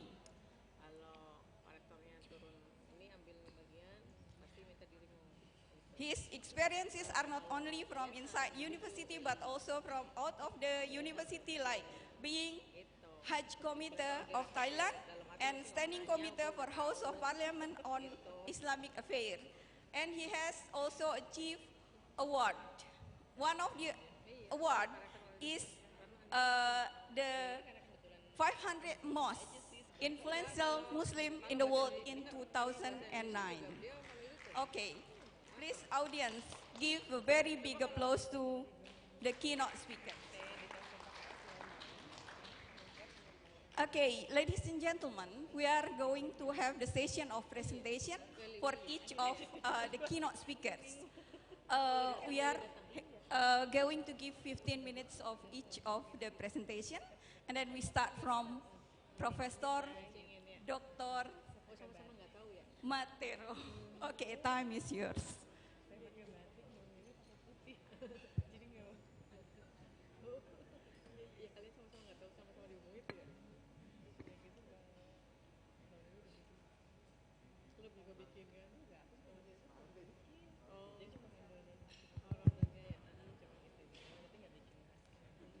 Thank you, and magandang hapon from the Philippines. Mabuhay. Okay, so the title of my presentation is Social Capital, the Social Entrepreneurship Center of a private Catholic university in the Philippines. Just this morning, one of the presenters just told us that if you're going to have a memorandum of agreement or understanding, you have to make sure that there should be implementation. Because if we are going to have some collaboration and there's no implementation, then it's not a good collaboration. So the outline of my presentation is that I will present the abstract of the study, the introduction, what is social capital, intellectual capital and organizational advantage, the methodology that we were using, discussion and implication, and conclusion. So the abstract of this is that this is a case method. We are using yen in 1981. Supposedly we are using Eisenhardt, if you are familiar with the case study design. Supposedly we are using that, but since we can just only use the how and why of yen, Robert Yen in 1981, so we just make use of Robert Yen, 1981, research design, not the methodology. Because methodology, case methodology, meaning the strategy itself, we can get it from Eisenhardt. But since this is just one case of a private university, then better to use Yen. We analyze social capital, and we are using Nahapiet and Ghoshal in 1998. We discuss individuals, because in the case of Nahapiet and Ghoshal, they are not actually focused on individuals, but they are focused on the firm or organization doing the social capital. In this case, I will presenting with you that individuals also is a prerequisite of doing social capital. And then towards the end, I will be presenting, after the analysis, I will be presenting the recommendation as well as the conclusion. So, to start with, let's look into the schematic diagram of Nahapiet and Ghoshal. You can find that in this particular schematic diagram, you have on the right-hand side, you can find structural dimension. So you have letter A, structural dimension, cognitive dimension, relational dimension. Now, these important dimensions are very important as we are going to analyze our collaboration with a foreign university. And then we can take a look of the network ties, the network configuration, appropriable organization, the shared codes and languages that, of course, if you have some collaboration, you should have some codes or language that you can understand.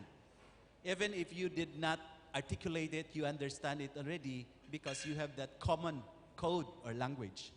And then we have relational dimension, the trust, norms. Okay, trust, definitely, we understand what is trust. If we trust that person, we can definitely do something, and we trust that that person will not destroy our engagement. But if you're talking about norms, it talks about, it's not you who will dictate what are you going to do, but it's the third person, the third party. It's the norm. Some kind like that. It's a norm. And then obligation, definitely if you have to engage yourself with an organization, you have an obligation. You have to understand what is expected of you and what you expect from that organization, because you should have a win-win scenario. Cannot be that you have collaboration and you just have to do something. So you should have expectation from each other. And then you have a combination and exchange of intellectual capital, and then you have the creation of intellectual capital. And then after that, I will discuss just briefly, I will run through the slides. So this is the theory of the firm as the basis of our research. Nahapiat and Ghoshal, as I told you already, it's focused on the firm, the organization. So the limitation of their study is that they are not talking about individuals. They are talking about the organization itself. But we feel that if we are going to discuss about the individuals, individuals are the prerequisite for the attainment of the objective of the organization. So in this case, Nahapiat and Ghoshal, they were talking about the firm, not individual. In our study, we are discussing also the role of individuals for the attainment of the organization's objective. Now, if you are familiar with social capital, who are the authors who we can say that they are the bedrock of social capital? Now, you might be thinking, what is social capital in the first place? Now, according to that authors, they're the bedrock authors of the social capital. Coleman, although his study was about dropout rates for students, but actually he defined about social capital that if there is a strong social capital within community, then there will be less dropouts. Social capital means the community is very supportive of the activity of individuals or members of that particular community. Putman, on the other case, talking about the network, the norms, that if there is trust, social capital definitely will be a very good investment. So, you know, I'm accounting major. I'm accounting in my undergrad and do a master's in business and public administration in my doctorate. But this is the time that I reflected that social capital can be accounted for, probably in the future. But when I searched the literature, there's no social capital accounting yet. But if you're going to review the study of Bourdieu in 1986, he was already talking about investment in social capital, and this investment will keep on increasing if you keep on engaging organization. So this is a social capital, a type of capital that will not be depleted. I study accounting. Capital can be depleted if you use the capital. Definitely, if you use it to have revenue, then you have income from the revenue.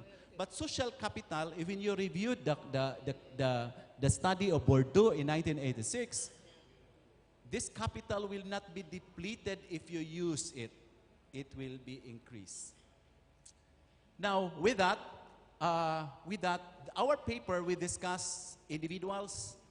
This is in an expansion of Nahapiat and Ghoshal in 1998 study. So we also align with what we like with Nahapiat and Ghoshal is that they are focused on interrelationship of organization. We like it so much that since our case is about organization, then it is fit to our analysis. So in this case, we are talking about cognitive dimension. Cognitive dimension is about the common codes, language, and storyline, which is aligned with Marshall of 1998. So again, we cover Putnam, we cover Bourdieu, and we cover Coleman in the case of Nahapiat and Ghoshal of 1998. Okay, why organization?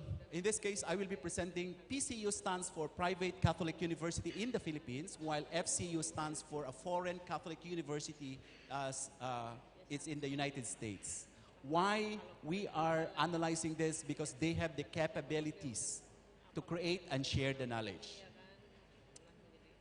So the concept of social capital in this case is a relationship, a resource of social action. So that's a new a term that we can understand in relation to social capital. Social capital is definitely related to social action. That's why we are talking about social entrepreneurship, because that's a social action. It is not a unidimensional, meaning it is not applicable to all. Because you have to take note, you have to have a common language, the common code. So you have to understand each other. So if you are not within our engagement, then definitely that's not yours. We take note that different authors on this particular topic, they define social capital differently. So if you are more of the political side, you define it differently. If you're on the economic side, you define it differently as well. But the way we define social capital is that it is the firm concept, it is the organization concept of how they interact, how they use the dimensions, relational, cognitive dimension, and structural dimension, such that they can have social capital. Okay, so we are aligning with Bordeaux of 1986, as Bordeaux is actually the first to define social capital.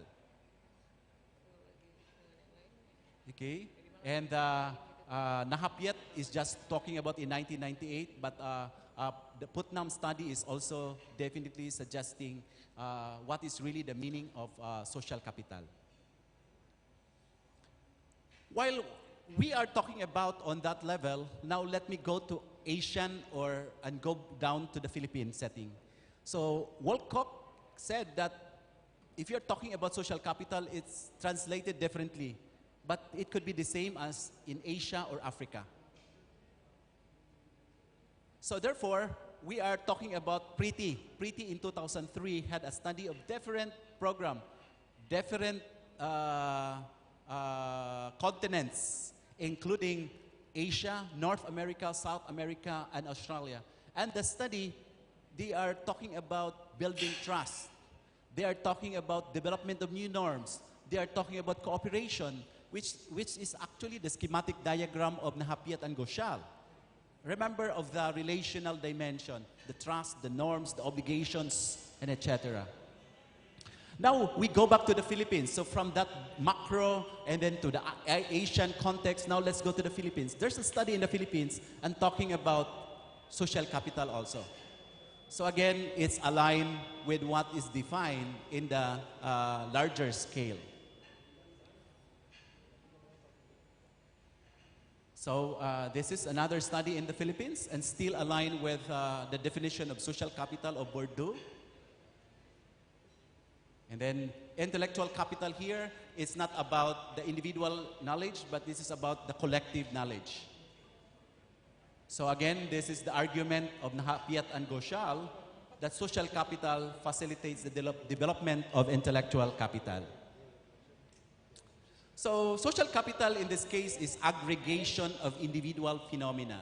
So it's like an aggregation. It's not individual steps, but it's aggregation. It's the total, it's the whole picture. So I discussed this already and contextualized. Still have time. Okay, so the focus here is social explicit knowledge. So in this case, you can remember that knowledge is definitely, there are types of knowledge. There is individual explicit and tacit knowledge, and there is social explicit knowledge and tacit knowledge. Let me just explain those terms. Maybe you understand what is individual and you understand what is social, or meaning the community. But you have to remember, explicit knowledge is you can see it, you can observe it. But the tacit knowledge is that it's just on the brain of the person. It's on the brain of the individual. Okay? Tacit knowledge cannot be observed. Okay? So that's why tacit knowledge is automatic knowledge. It's not conscious knowledge. Okay, so our focus of analysis is social knowledge, both tacit and explicit knowledge. So this is now, if you have the exchange, therefore, if you have exchange of social capital, then intellectual capital will definitely be part of. of the exchange. So social capital facilitates the development of intellectual capital, definitely on that particular study. Okay, so this is now the why. Why is it that organization? So in this place, in this particular case that we did a study, organization really is our basis. Okay, again, it's conducive to development of high level of social capital. So therefore, you can just, because the study is not about social entrepreneurship, the study is about social capital. So we briefly just define what is social entrepreneurship. Social entrepreneurship is different from being an entrepreneur. Because social entrepreneurship is that you are going to take note of the problem of humanity and you scale it up. You're not talking about your profit, but you're talking about the humanity, the community, how to improve the community rather than your own profit. But the way you improve the profit, you have to improve also the community itself. Not just you who will do the profit, but the community will take part of the profit. So that's social entrepreneurship. Okay, so that's the definition of social entrepreneurship of Martin and Osberg. So we do an exploratory research using the case study of Yen. Okay, just move on. So this is a case of private Catholic university. Since this is a keynote speech, I actually would like to tell you who is that private Catholic university, and I will tell you also who is that foreign Catholic university later on the slide.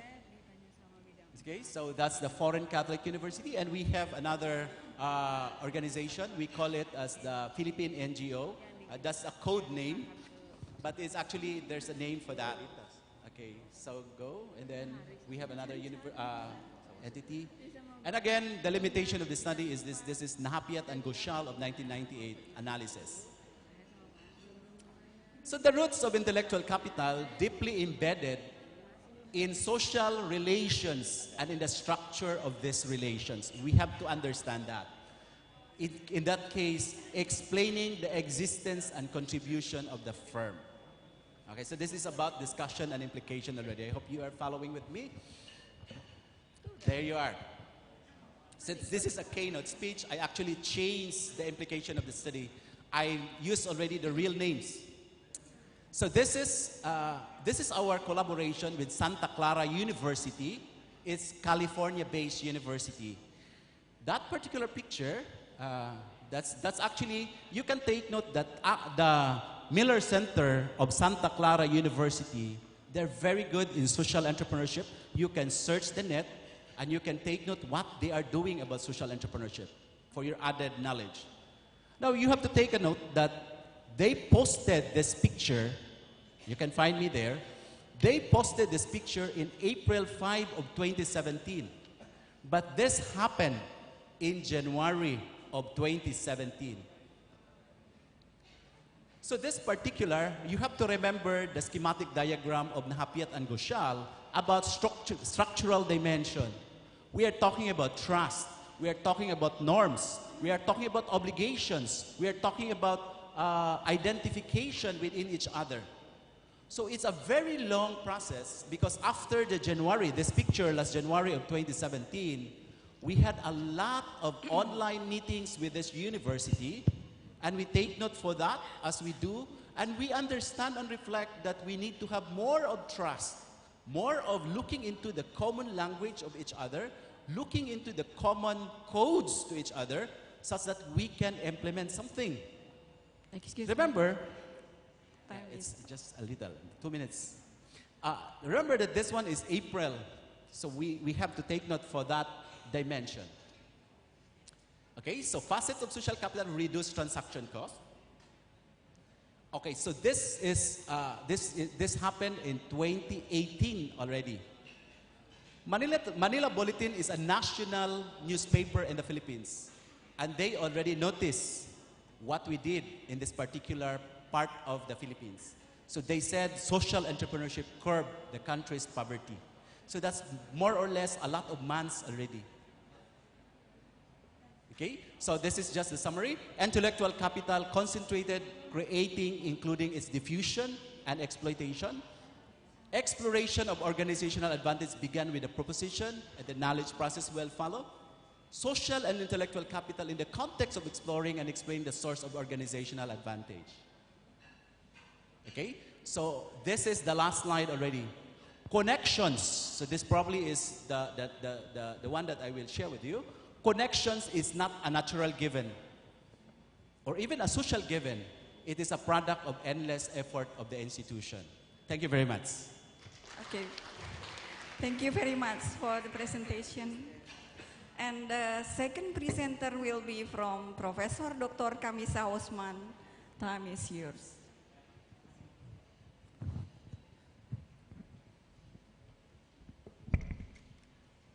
Okay, thank you very much to Mrs. Dian, our moderator for this afternoon.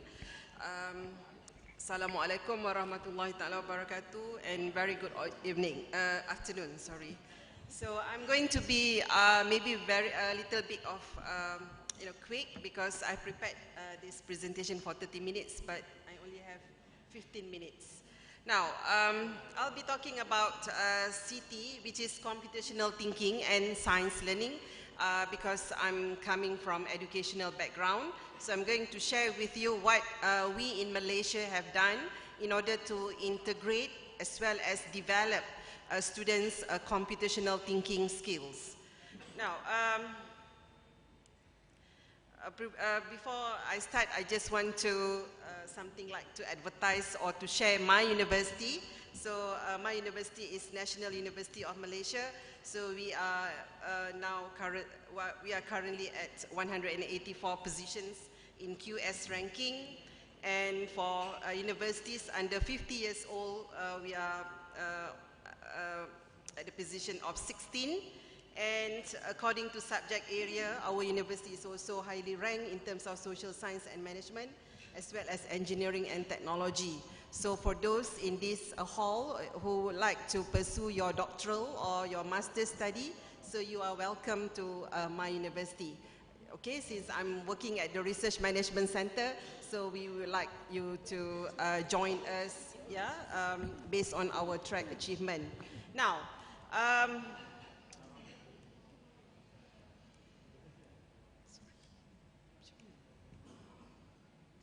okay, this is the structure of my presentation.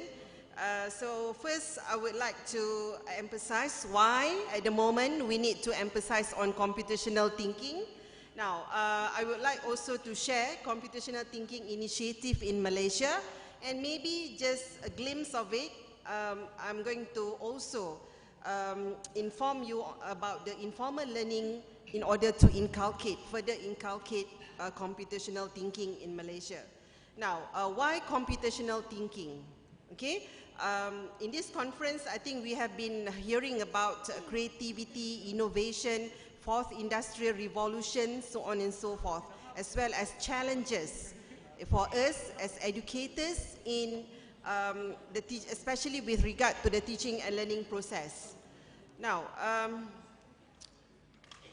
sorry, it's not very efficient. Okay, now, what is the future? We know that technology is everywhere, just like the theme of this conference. Okay, we know that advancement in holographic television, advancement in broadcasting as well as entertainment, transportation, so on and so forth, require our future generation, okay, to be knowledgeable as well as skillful with regard to technology. Now, with regard to jobs, because those changes will certainly require different set of skills. Now, if we look through what is happening in our education system, I'm giving you 4 scenarios. So our current education system, whether we are now preparing our children, our students, for the job that do not exist yet. So if we could see, in 18th century, the methods that we are currently using now is still the same as the methods that have been used or being introduced in the 18th century.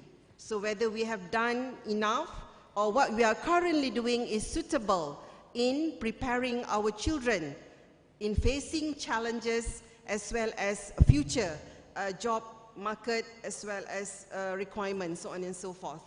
Now, scenario number 2, we know that, I think everybody here in this room is very familiar with Bill Gates. Now, Bill Gates in 2012 emphasized that our education system is failing to produce highly skilled workers. So because of the methods, because of the approaches that we are currently using is not suitable for our children. Okay, at the same time, okay, most of us educators, we are allegedly, okay, said that, yeah, we are not producing independent learners. So independent learners or self-directed learning is very important in this 21st century. So it's not only our methods is not suitable, we are currently failed to produce independent learners. Okay, so let's stop spoon-feed our student.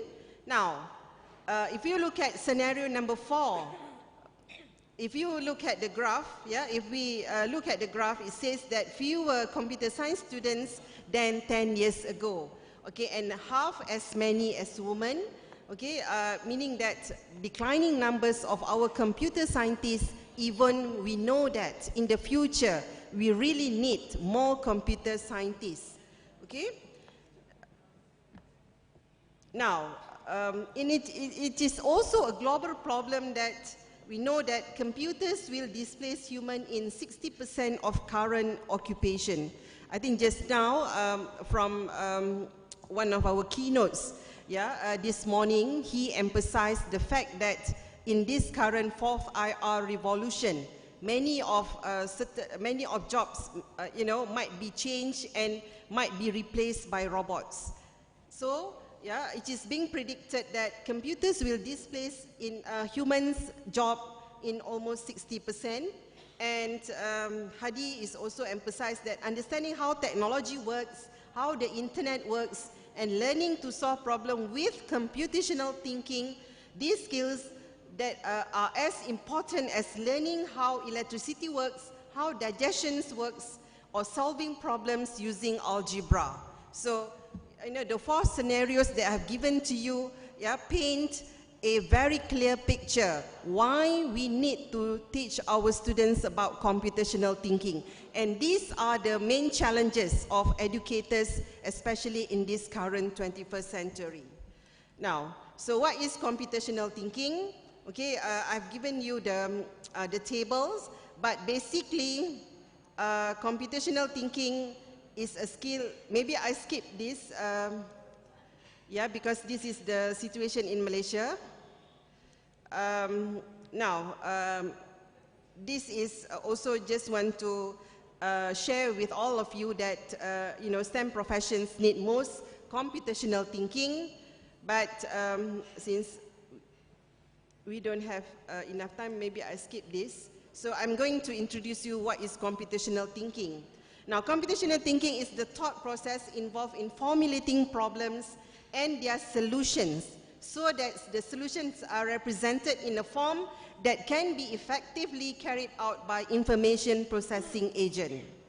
Now, in most computational thinking literature, especially the wave in America, as well as in the United Kingdom and the whole of Europe, mostly the work of Wing, yeah, is being quoted and being referred for this definition of computational thinking.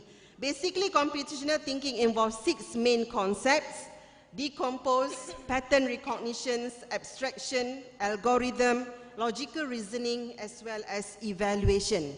Now, if most of us are very familiar with higher order thinking, so we can also, okay, we can also agree that most of our computational thinking concepts are also encompass higher order thinking, okay? Now, what is decomposition?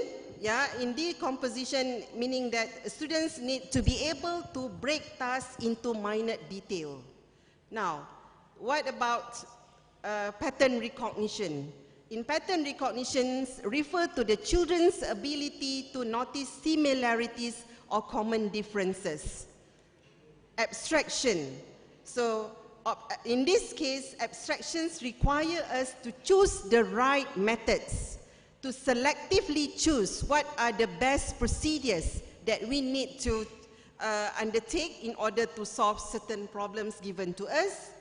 Okay, algorithm, I think most of us are very familiar with algorithm, which refer to the ability to develop a step-by-step strategy for solving a problem.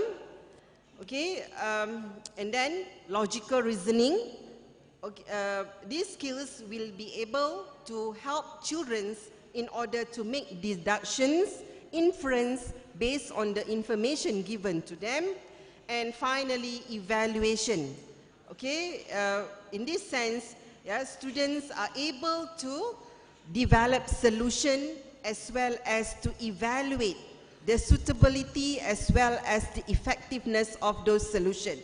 So I guess based on the descriptions that I have given to you on all the 6 concepts of computational thinking, I think most of us agree that computational thinking can also be referred to higher order thinking, but it involves certain different set of skills like abstraction, decompositions, as well as algorithm. Yeah, I think for logical reasoning, evaluation, yeah, we have also been introduced about those concepts, and it has been longly categorized as higher order thinking. Now, so how we're going to integrate computational thinking? These are all main questions that we need to ask ourselves. Now, in this presentation, I would like to share our initiative in Malaysia. I'm also one of the master trainers of computational thinking. So under the auspices of Malaysian Development of Multimedia Corporation, so we have made an effort in order to inculcate and in order to integrate computational thinking in our school curriculum. So under the project called My Digital Maker, so we have developed our computational thinking developmental plan. So starting from exposure to all, revising the concept of integration of computational thinking into the school curriculum, until nurturing the interested parties, as well as grooming the talented talent, yeah, in order to further reinforce as well as enculture the use of computational thinking among the whole populations of Malaysia. So these are all this is the main roadmap, and in order to prepare our young one, so the main effort is to integrate CT and CS in the national school curriculum. Now we have started doing that. Starting from last year, we have revised our school curriculum even at the primary level, lower secondary, upper secondary, yeah, and we make sure that the element of computational thinking as well as computer science are both being integrated in the curriculum. Okay, so this is what we have done, and in order to ensure the effectiveness of this effort, we also partner with the industry. So we know that the industry plays an important role in guiding us and telling us what are the set of skills that are needed for the future industry. And under the Multimedia Development Corporation, Malaysian Multimedia Development Corporation, with the collaboration, with strong collaboration with the university, so we also prepared teaching modules for teachers. Okay, so we ask our teachers to integrate computational thinking, but we also provide them assistance in order to be able to do that. So modules were developed, and finally, we also retrain our teachers. Through in-service teacher training, we have developed what we call CT and CS teaching certificate. So in that sense, teachers were called to undergo a course, okay, 1-week course, for them to be exposed with computational thinking, how they can integrate computational thinking in teaching and learning. And at the same time, the teachers need to do what we call as action research in order to try to integrate computational thinking in their lesson. So guidance as well as close monitoring, okay, are being guided and collaborated with the State Education Department. We help our teachers. We facilitate those teachers for them to be able to integrate computational thinking in their teaching and learning. So this is what we have done, and we have, I think for these last 2 years, and we just finished training our teachers under the same program, the second cohort of teachers. We have selected and we just finished the in-service teacher training program. So what we hope, okay, under those programs, teachers are able to integrate computational thinking in their teaching and learning process. It's not only in science teaching and learning, not only in mathematics teaching and learning, but also in other different subjects. Yeah, in English, in Malay language, even in subject of religious education, they need to be able to integrate computational thinking. Now, because of the time constraint, I think I'll just skip certain slide. Yeah, sorry. So in this slide, I would also want to share, besides formal training, okay, besides besides computational thinking is being integrated in the school curriculum, we also emphasize informal learning activities. Yeah, so I think for most of you are very familiar with maybe outreach program, workshop, summer camp, so on and so forth. So with active collaboration with the industry, the one that I mentioned earlier, so we also conducted informal computational learning, computational thinking skills camp. So in this sense, yeah, most of the pedagogical approach that we have used is programming, teaching them direct programming. At the same time, we also implement game-based approach as well as unplugged activity, and we also prepared certain module, yeah, in terms of our approach in reaching to the vast majority of the student, and the concepts that we emphasize through this informal learning. And the concept, if you could see, so for different activity, unplugged, yeah, game-based programming module, so those are the concepts of computational thinking that we emphasize. And if you could see from that diagram, so these are 3 main activities that we use, is whether through summer camp, is whether through workshops organized at our My Digital Maker Center, as well as using outreach program, especially when we're dealing with students from the rural communities, okay? So these are the concepts and the approach that we use, and I would like to share the resources that we use. If you could see from the diagram, the resources mostly we use Scratch, Adriano, HTML, Apple Innovator, and Lego and Makerworld. So this is the example of Scratch. Yeah, I think for some of you are very familiar with Scratch. So we start using Scratch not only with our primary children. In America, they start using Scratch with kindergarten children. Yeah, as well as in Europe, in Germany, in Finland, in Sweden, they have started introducing Scratch as early as 5 years old. But in Malaysia, we can only introduce them, I think, at the second level of their primary education, you know, at the age of 11 or 12 years old.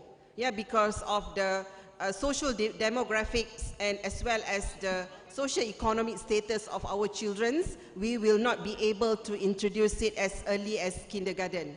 So this is Scratch program that we use, and we also use this program, yeah, with our secondary student. And this is also Coditu, another program, and this is an online platform for programming. Yeah, this is Makerworld. We also use this program, and now this is one of the important projects. Yeah, I think for engineers in this room, maybe you're very familiar with Adriano. So we start introducing electronics come programming to our students starting from lower secondary school. Okay, so these are example of activities that we have done with our school children through the outreach as well as workshops program under the auspices of informal learning activities. Okay, now are you ready? So what is needed in order for us to be able to integrate as well as to develop our children's computational thinking? I think the scenario that I've given to you in a very short period of time, yeah, maybe will spark, okay? Will spark as well as will trigger your mind how importance of computational thinking skills. But conducive ecosystem is needed in an effort to promote computational thinking, especially in terms of methods and resources. Educators all around the world are still struggling to find the best methods and the best resources in order to develop students or children's computational thinking. And of course, it is also, it is also depending on the context of the teaching and learning which is going to take place.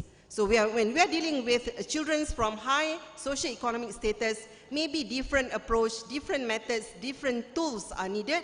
But when we are dealing with children from the rural community with low socio-economic status, maybe different approach, different method, as well as different resources are needed. Okay? And the main challenges echoed by our educators, just like I shared just now that we have conducted 2 trainings through in-service trainings. So most of the challenges and problems, okay, echoed by our teachers is that to bring back, okay, to bring back the skills of problem solving, okay, in our effort to teach computational thinking skills. So this is our challenge. And in Malaysia, we are glad that, even though we know that in America, in United Kingdom, in Europe, so they have done a lot, and they have maybe, maybe 10 years ahead of us in terms of inculcating computational thinking. But, starting from last year, we have also initiated that effort in Malaysia. So I have a few PhD students from Indonesia who are also now embarking on this research, how to integrate computational thinking in the Indonesian science or in Indonesian's mathematics curriculum. So maybe, for all of you here, the approaches that I shared just now, will also trigger some of you to also embark in this noble effort. So I think with that, thank you very much for your attention. Okay, and I'll give back discussions to our moderator. Okay, thank you very much. Okay, the next will be for Professor Dr. Sukre Langputeh from Pattani University in Thailand. Okay, time is yours.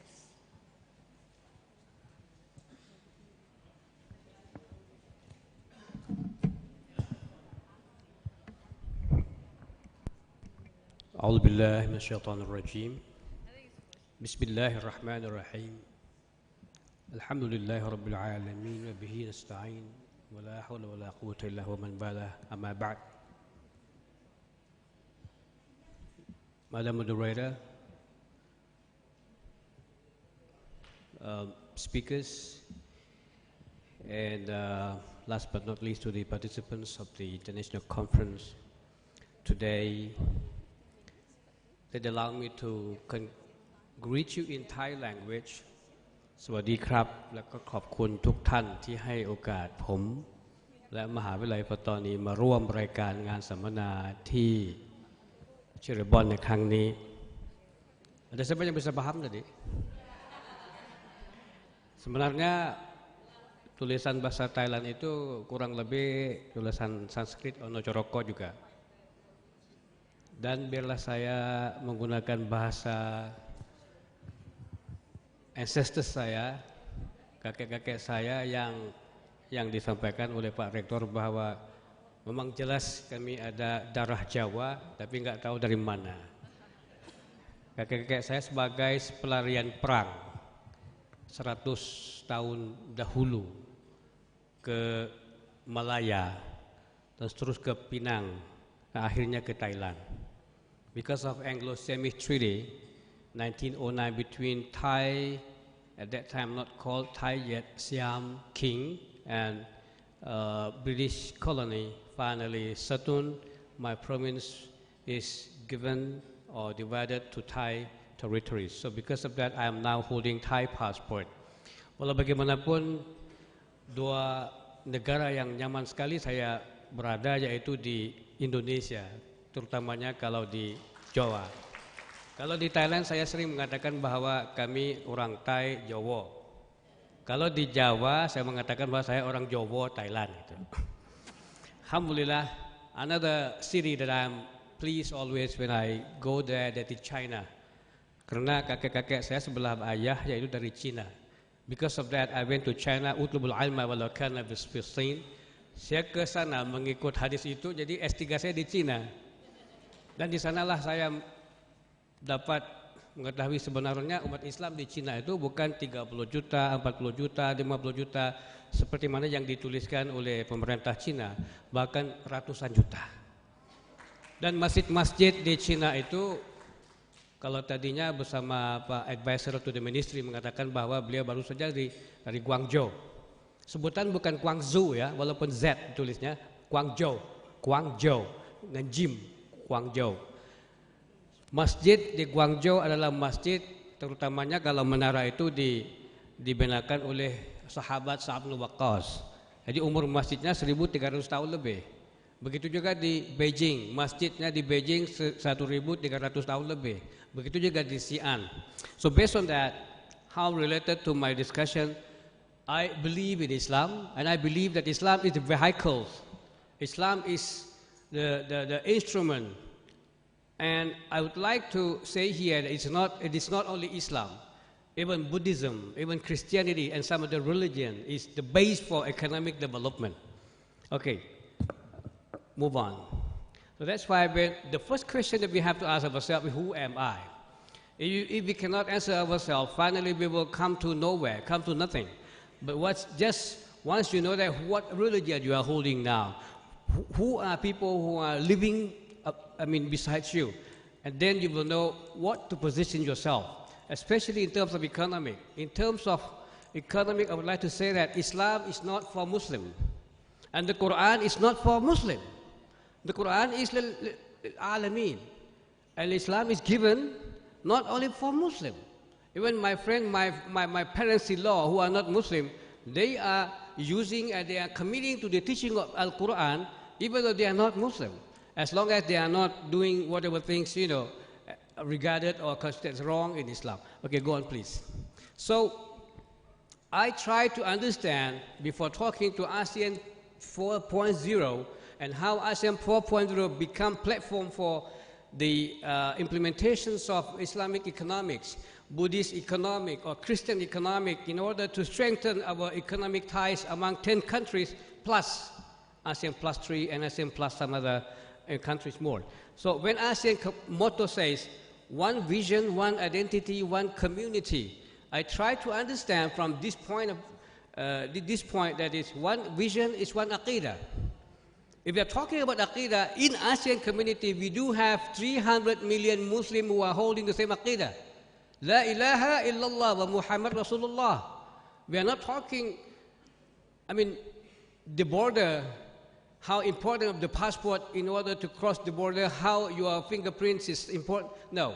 But once you are holding the same aqidah, I come to Indonesia, even though now I am having Thai passport, but I believe that when I perform ibadah, when I become Imam Allahu Akbar, I believe that Indonesian friends who are Muslim will pray after me.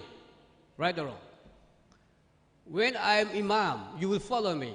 So it means that when we are talking about ibadah, we are borderless. We are not talking about frontiers.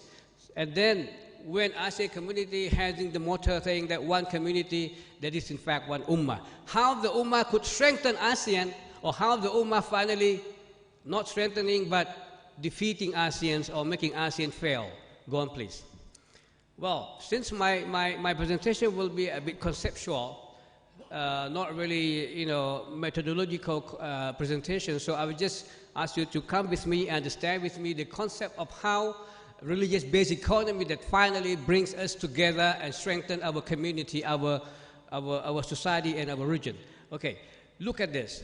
I implement this kind of thinking in my campus since Fatani University is in conflict area in southern Thailand. A lot of people are afraid of going there, but I got students from UK to come and do PhD with me. I got students from US coming to study. He's native American citizen coming to Fatani University to study English, just because he's searching for Islamic English or English from the perspective of religious background, something like that. So I try to get students from all of our ASEAN communities to be in my campus, and I implement that. It works. I congratulate Prof. Entry from UNJ that bringing students from all over the world, most parts of the world coming together. Okay, go on, please. We don't have time. From that ASEAN, we can move to ASEAN plus 3, ASEAN plus 6, ASEAN, APEC, AMA, AMWE. We can go on and on with that. So I believe that because of having the same vision, same aqidah, we can move to the same ibadah, which is our identity, then finally we can come with the strong community. Go on, please. Yes, teruskan. So, okay, go to prologue. Islamic economy is the economy for all. It is not only for Muslims. It's not only for those adherents of Islam. Changing of world demographical geography, it will be also my discussion, but we don't have that much time. Because in the past when we study geography, normally the geography and demography go together. We are talking about Europe. Then our mind comes, orang yang matanya biru, rambutnya perang bukan hitam. So this is our mindset of Europe. But today when you go to Greece, sometimes you cannot find cook in a restaurant who are European. Because a lot of Bangladeshi cooks working, Bangladeshi chef working in Greek restaurant now. Because of economic downturn that happened in Greece, a lot of them go to Australia now for betterment of their life. What happened then? People of the whole village from Bangladesh come and work in Greece. I went there, I just knocked the door of the restaurant to find halal food. I said, Salaam alaikum. And somebody said, Wa alaikum salam. And many of them came, so okay, we are so happy that Muslims will come and eat our food. Even though there is no halal sign in front of the restaurant, but they can provide halal food. And they said that the whole of Europe now you can find Bangladeshi becoming cook and becoming, whatever kind of works that allow them to do. So it means that demography has changed. And one more example is that I went to Jordan, to Amman, and then I went to Bahrain, I went to many countries in the Middle East. I found that Chinatown is not just a product of China sold there, but Chinatown, product of China, plus people from China comes and do a lot of things. The constructions of buildings, and even they become sellers. I found the Chinese people speaking Arabic in Amman selling their products.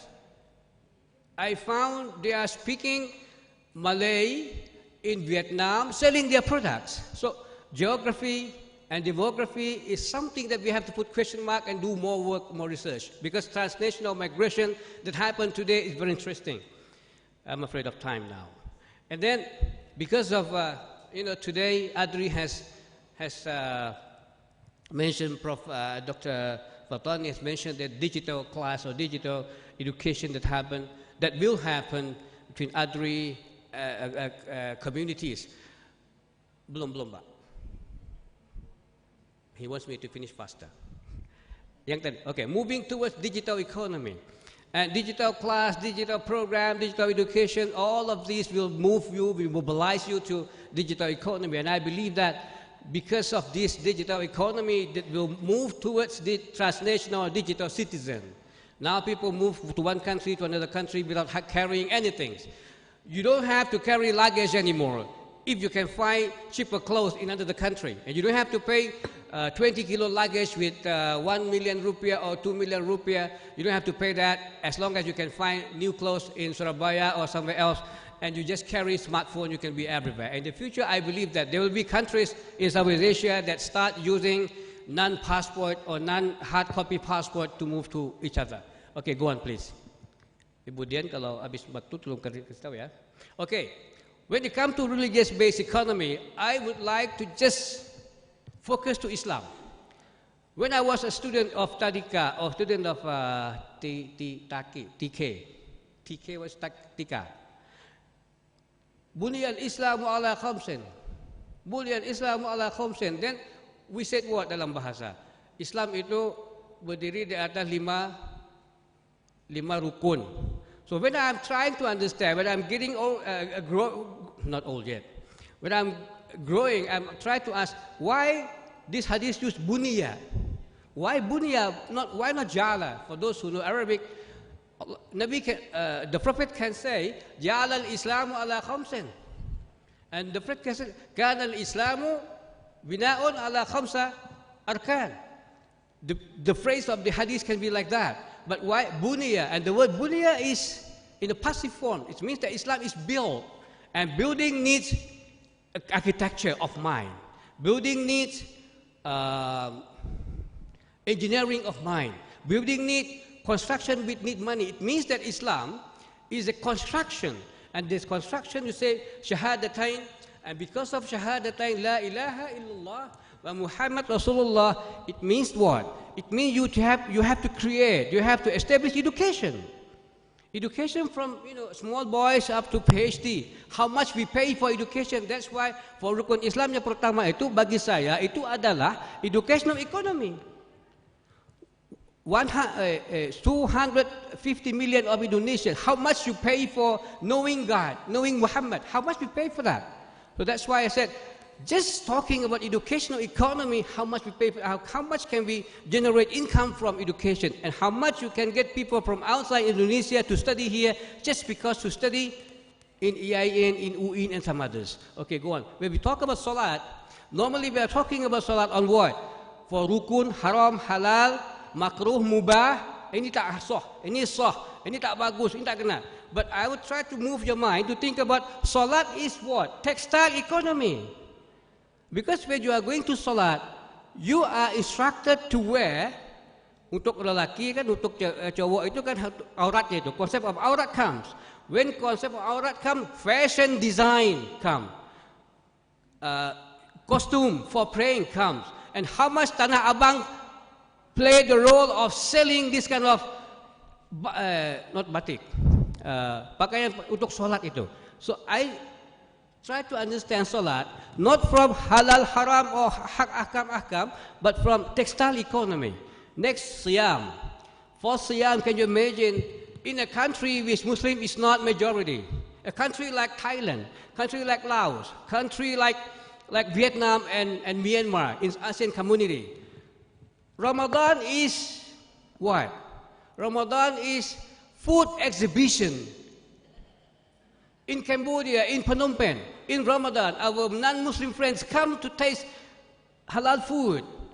They try to, try the traditional cham food in Cambodia, in Myanmar, in Laos, or even in Patani. And how much people pay for iftar? You pay for iftar, just half an hour, all done. Kita pergi ke toilet, semua done. But how much we pay? Then Muslim, 1.4 billion Muslim all over the world, berapa kita bayar untuk iftarnya? So that's why bagi saya Siam ini adalah food industry. Then next we go to zakat. We are talking about zakat. We are not a country where the prime minister is Muslim. We are not a country where we can manage everything on Islamic affairs or issues related to Islamic affairs. But yet we can pay zakat by ourselves because it is instructed by Rukun Islam by Allah. So in this case, it is social finance. Even though we don't have a government to mobilize, to socialize this financial system, but we do have our own Islamic system among the community, in the community, to mobilize a social finance ourselves. So Muslim is by itself self-reliance. Okay, the last one, Hajj. Hajj is biasanya kita Hajj itu haram, halal, Hajj mabrur. But I want to move your mind to what? Hajj is economic platform for all. Annual fashion untuk jilbabnya, untuk apanya. So people are waiting for time that Hujjaj come back because they got oleh-oleh from Makkah, from Madinah. But finally, all the oleh-oleh made in China, made in Korea, made in what? Nggak ada pun made in Indonesia. Kenapa itu? So that's why I want to change our thinking that, in fact, the economy can be mobilized from religious base. Religious basis. Move on, please. Okay. So when we are talking about religious-based economy as base for economic and socio-cultural development, the principle of Islam as base for economic development should become into discount, which we should come to discuss these issues. Not only teaching Rukun Islam for studying Islamic studies, but we have to bring Rukun Islam for economy, for some other things. Teaching of Islamic economic system which is applicable for both Muslim and non-Muslim. When we are talking, we are saying that Islamic economy bukan untuk orang Islam.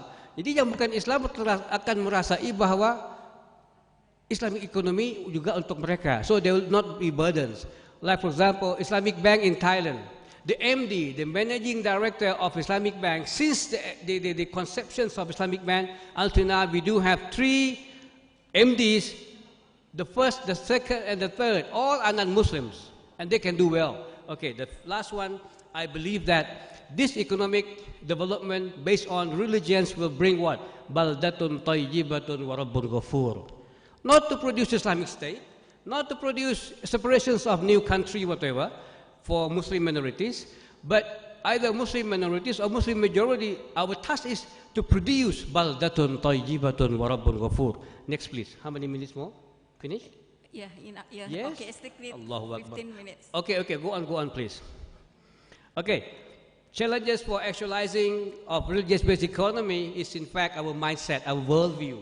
We have to change our mindset, worldview. If not changing, just moving. Kalau nggak bisa change, nggak bisa tukar, kita bergerak saja. Satu step cukup, that's enough. Because when we move one step means that the degree is already 1 degree of 360. Okay, because of Islamophobia is also our challenge. Lack of education for future among Muslim population, and lack of initiative for Islamic capital system, lack of collective proposal for economic development among Muslim community. Go on please. Terus Pak. This is also challenges because we are finding who is the winner. In Islam, kita tidak berebut untuk masuk surga. So don't produce your student to become number 1, number 2, number 3. But our task is to produce number 1 for all. How your student can get A all, and you should be happy if you can get A. You shouldn't be happy that you fail the student. When I was decan, when I was the dean, any lecturer who failed the student, he has to answer me why you failed the student, and you have to get ready what is your answer to God in the future, because when you fail him for one subject, it changed his future for 30, 40 years. Go on please. Yeah, this is also another challenges. Terus ke Pak. Ini juga satu challenge di antara umat Islam dan juga umat bukan Islam di ASEAN. Go on please. So finally we cannot go the road from the kereta from Cirebon nggak bisa sampai ke Jakarta. Kereta dari Jakarta nggak bisa sampai ke Bandung gitu Pak. Teruskan. But this kind of conferences, this kind of program finally bring down the wall and find the wall will become the bridge. So most of the research work now we are searching for the bridge to bridge the people, to bridge the community. Go on please. Once you bridge them, this will come.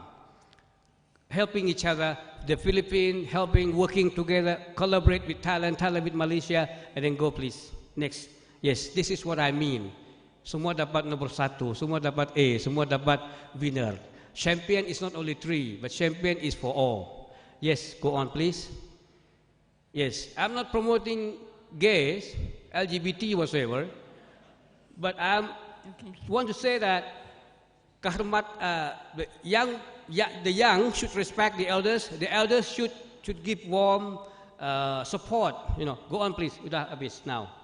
Yes, I believe that we should move the world together. Not the world is moving us, and not letting others to left behind. Go on, Abis. Yes. Epilogue. My conclusion is, Islam provides base for economic development. Based on Islamic teaching, Islam provides vehicle for economic development.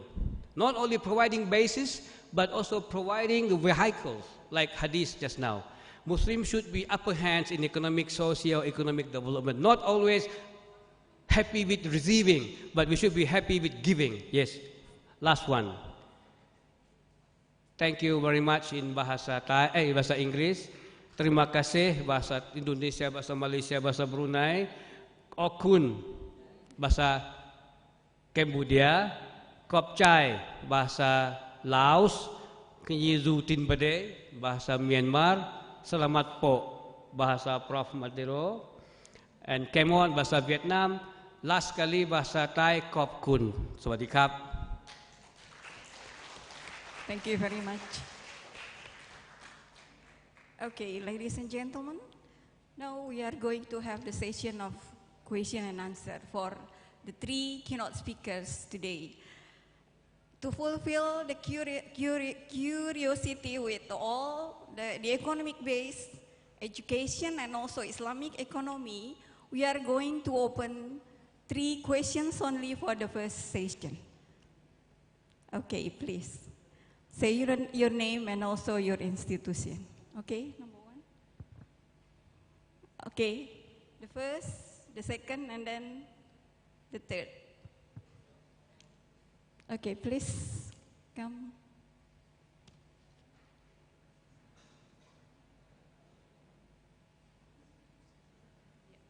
Please say your name and institution. Assalamualaikum warahmatullahi wabarakatuh. My name is Nila Fitria.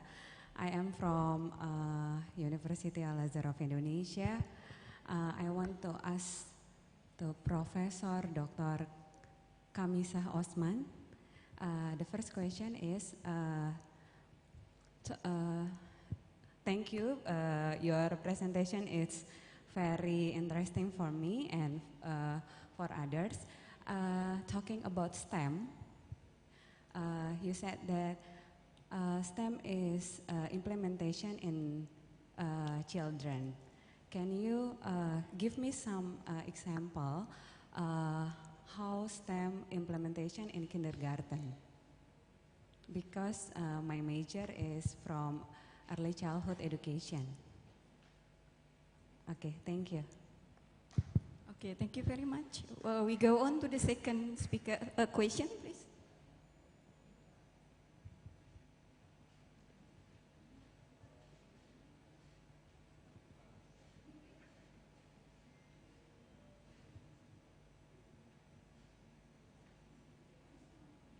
Okay, say your name and institution. Okay, Bismillahirrahmanirrahim. Assalamualaikum warahmatullahi wabarakatuh. Okay, my name is Herlina. I come from Unswagati, Cirebon.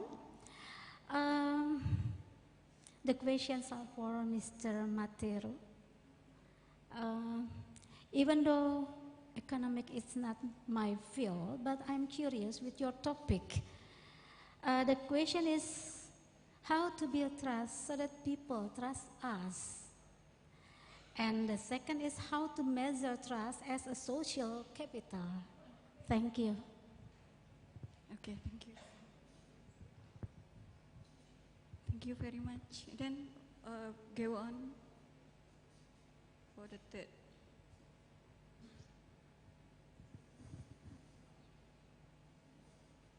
Yeah, okay, please say your name and institution. Thank you for this time.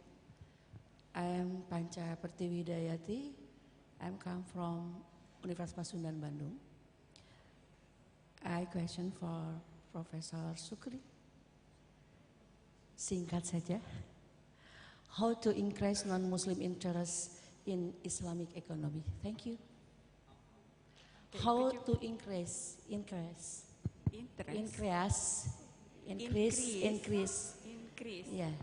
increase. Okay, Okay, non-Muslim. is that- Yeah. okay, Thank you. Assalamualaikum warahmatullahi wabarakatuh.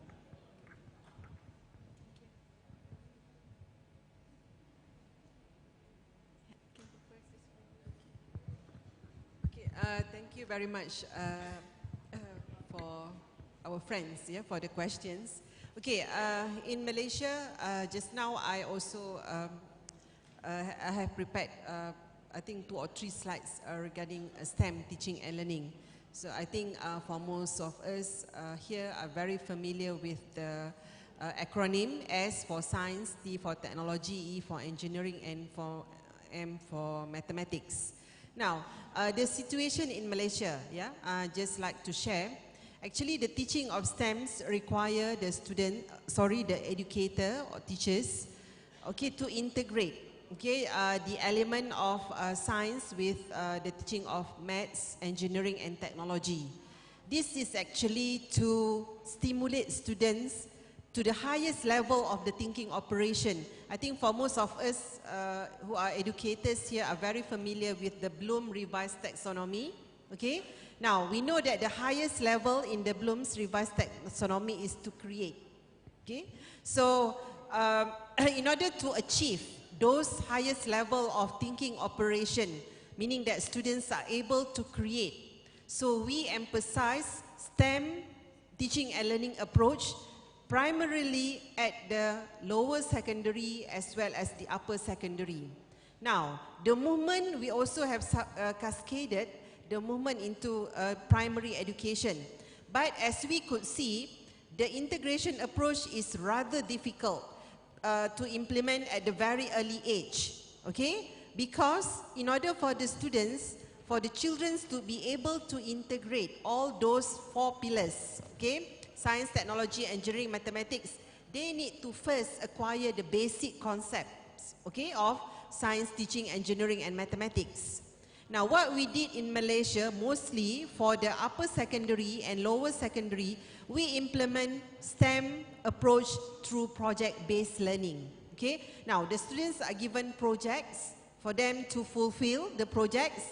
They will be segregated into groups, and through this project, teachers will meticulously plan the project in such a way in order to accomplish the project, children need to integrate, okay, their knowledge in science, technology, engineering, and mathematics. Now, your question is at the primary level. Okay, the situation at the primary level will be far different from the lower secondary, upper secondary level. Now, at the primary level, we have started, okay, emphasizing the teaching of science since at the very early age. Now, at the very early age, what we emphasize is the inquisitive mind, meaning that the students are given ample opportunity to explore their environment. And in this sense, what we emphasize is not the understanding of scientific knowledge, but the development of scientific process skills, such as the skills of observation, the skills of measuring, the skills of, hypothesizing, but in a very simple language. So we did not really emphasize the attainment of the scientific concepts or the understanding, but we emphasize the science process skill.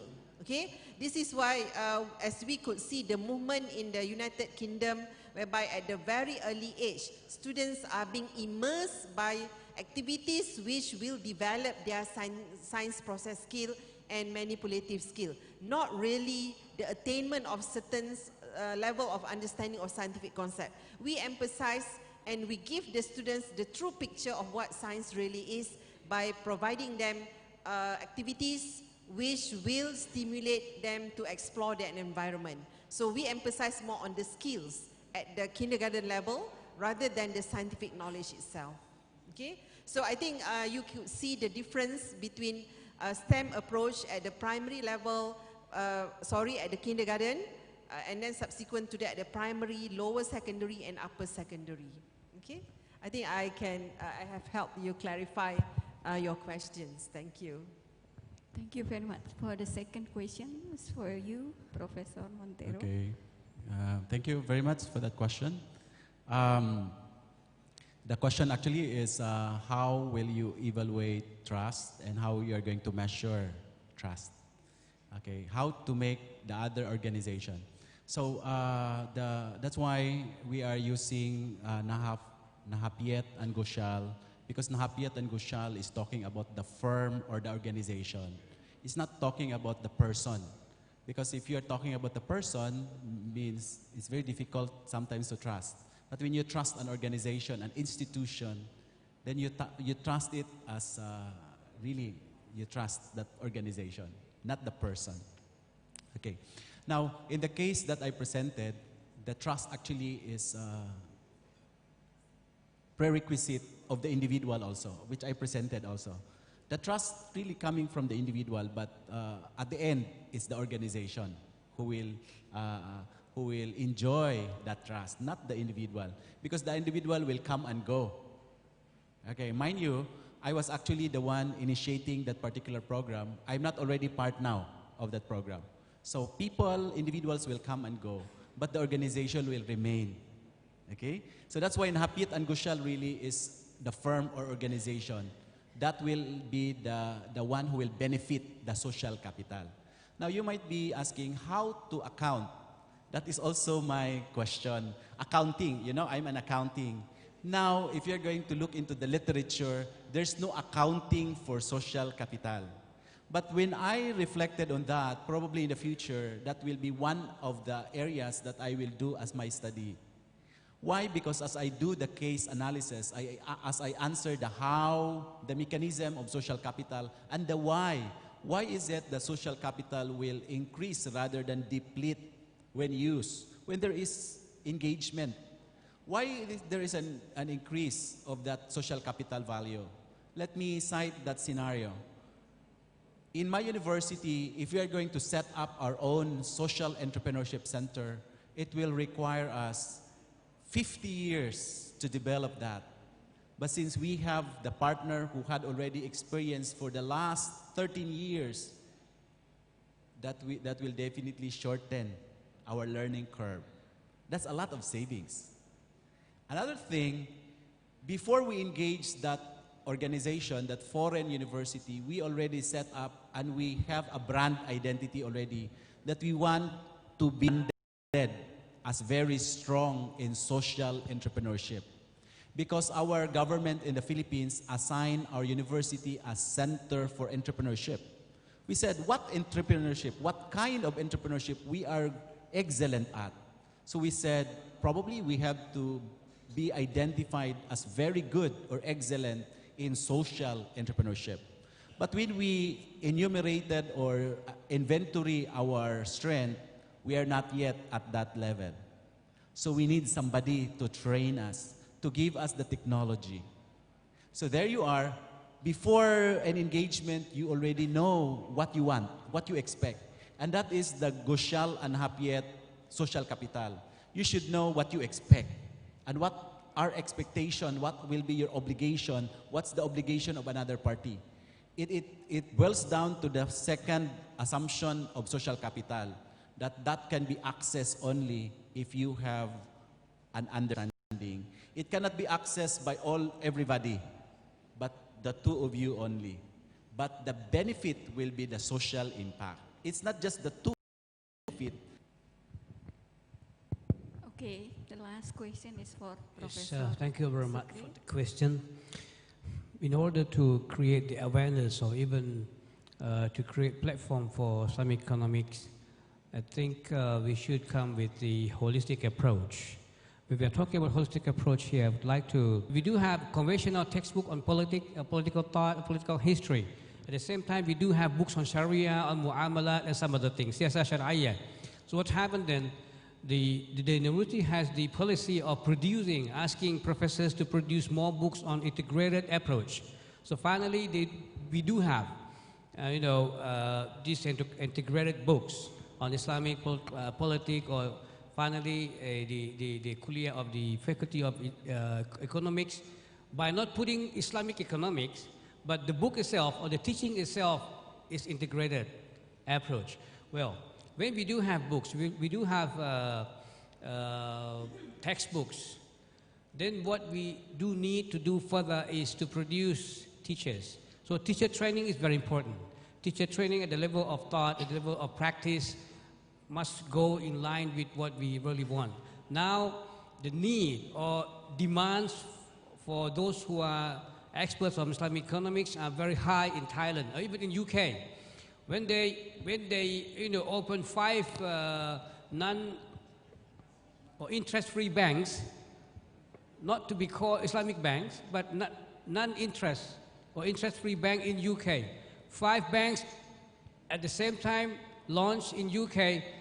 They are sending, demand for staff who really understand murabaha, mudaraba, and others. So, apart from producing knowledge, we need to produce people, teachers, lecturers. And the last one, we need to create awareness to show that, in fact, Islamic economics is not just to count numbers, but in fact, it is infrastructures of thought that finally can bring people to produce economic development. And for your information, especially in places of conflict like Thailand, Patani, or even Aceh, or even Mindanao, we used to come up together 3 universities, Raniri from Aceh, UIN Raniri, and Mindanao State University, and also Fatan University. 3 universities, we invite 3 rectors, sit down together in Thailand, and we are thinking, if we really want to solve the problem of conflict between state and non-state, or state and NGO, state and separatists, what should be things that should come first? Education. And what is among education? Economy. When they are getting better off in their daily life, then at the same time, we feel that, okay, what they are doing is ibadah. When they are conducting their economic activities, it is in fact they are conducting ibadah, performing religious activities. So it goes together. They are doing ibadah, at the same time they are helping the nation to be built. So this is what we have to come with, the holistic approach in increasing or even in pushing Islamic economic to be one of the choice in order to bring the world back to what should be. Thank you very much. Okay, audience, we have very interesting topics today, but because we don't have sufficient time to share more, we have to close. We don't open the second session. We are closing at 3 o'clock, and it is strictly 3 o'clock. Thank you very much for all. But before that, please give a very big applause to our keynote speakers. Thank you very much.